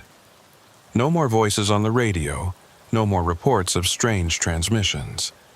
Whatever had been trying to communicate, it didn't need to anymore. It had found its way out. But I still go out to the mine sites sometimes. The Northland, the Spruce, the others. I stand at the edge of the pits and look down into the water, into the darkness. I don't know what I'm looking for. Closure, maybe. Understanding. Or maybe I'm just checking. Making sure the door stays closed. Edwin Torvald died last spring. Heart attack, quick and peaceful. At his funeral, his daughter gave me something he had wanted me to have. An old radio, a vintage tube model from the 50s. The kind the miners used to use. I keep it in my house, on a shelf in my living room. I don't plug it in, don't turn it on. But sometimes, late at night, I hear it. A faint hum, almost below the threshold of hearing. A whisper of static, like a signal trying to come through. I don't know what it means. Maybe nothing. Maybe just the residue of what happened, the echo of what I carried inside me for those hours in the mine. Or maybe it's them, checking in, letting me know they're still out there, somewhere, in the light they waited so long to see. I hope they found what they were looking for. I hope we all do. The Iron Range is quiet now. The old mines are still there, still abandoned, still full of their secrets. People still come to see them, to photograph the pits and explore the ruins. They don't know what's underneath. They don't know what was there. Maybe it's better that way. Some things shouldn't be known. Some doors shouldn't be opened. I learned that in the darkness under the earth. But I also learned something else. Sometimes you have to open the door anyway. Sometimes you have to let things out. Because keeping them in, keeping them trapped and forgotten, that doesn't make them go away. It just makes them wait. And they're patient. They've been waiting a long time. I think about that a lot. About the things we bury, the things we try to forget, the things we push down into the dark and hope will never come back up. They always come back up. Eventually, one way or another, they always come back. The sun is setting over the range as I write this. Long shadows stretching across the snow, the sky going pink and orange and purple. It's beautiful. It's always beautiful here, even in the harshest weather, even in the longest nights. But the beauty doesn't erase what's underneath. The mines, the tunnels, the deep places where things lived for billions of years before we came along. They're still there. They'll always be there. And sometimes, when the conditions are right, they send signals. I heard one last night, on the radio that Edwin gave me, the one I never plug in. A woman's voice, faint, distant, saying something I couldn't quite make out. I leaned closer, listening, trying to understand. And I heard it. Thank you. Then silence. I sat there for a long time looking at the radio, thinking about what it meant, about what had happened in the mines, about what I had done, about the deal I had made. I don't regret it, even now, even knowing everything I know, I don't regret it. Because some things need to come out of the darkness. Some things deserve to see the sun, even if they're strange, even if they're old, even if they're not like us at all. They waited so long. They were so patient. And in the end, all they wanted was to feel the light on their faces, to see the sky, to know what it was like to be above the earth instead of under it. I gave them that, and they gave me something back. I don't know what it is yet. That emptiness inside me, that door that isn't quite closed. Something is there, in the place where they used to be. Something new. I'm still figuring it out, but I'm not afraid. I've been in the darkness. I've felt what lives there, and I've come back out. Whatever's waiting for me now, I can handle it. I'm a deputy of the St. Louis County Sheriff's Department. I've worked the Iron Range for 14 years. I know this place. I know its secrets. And I know that no matter how deep you go, no matter how dark it gets, there's always a way back to the surface. There's always a way back to the light. You just have to find it. And sometimes you have to become it yourself.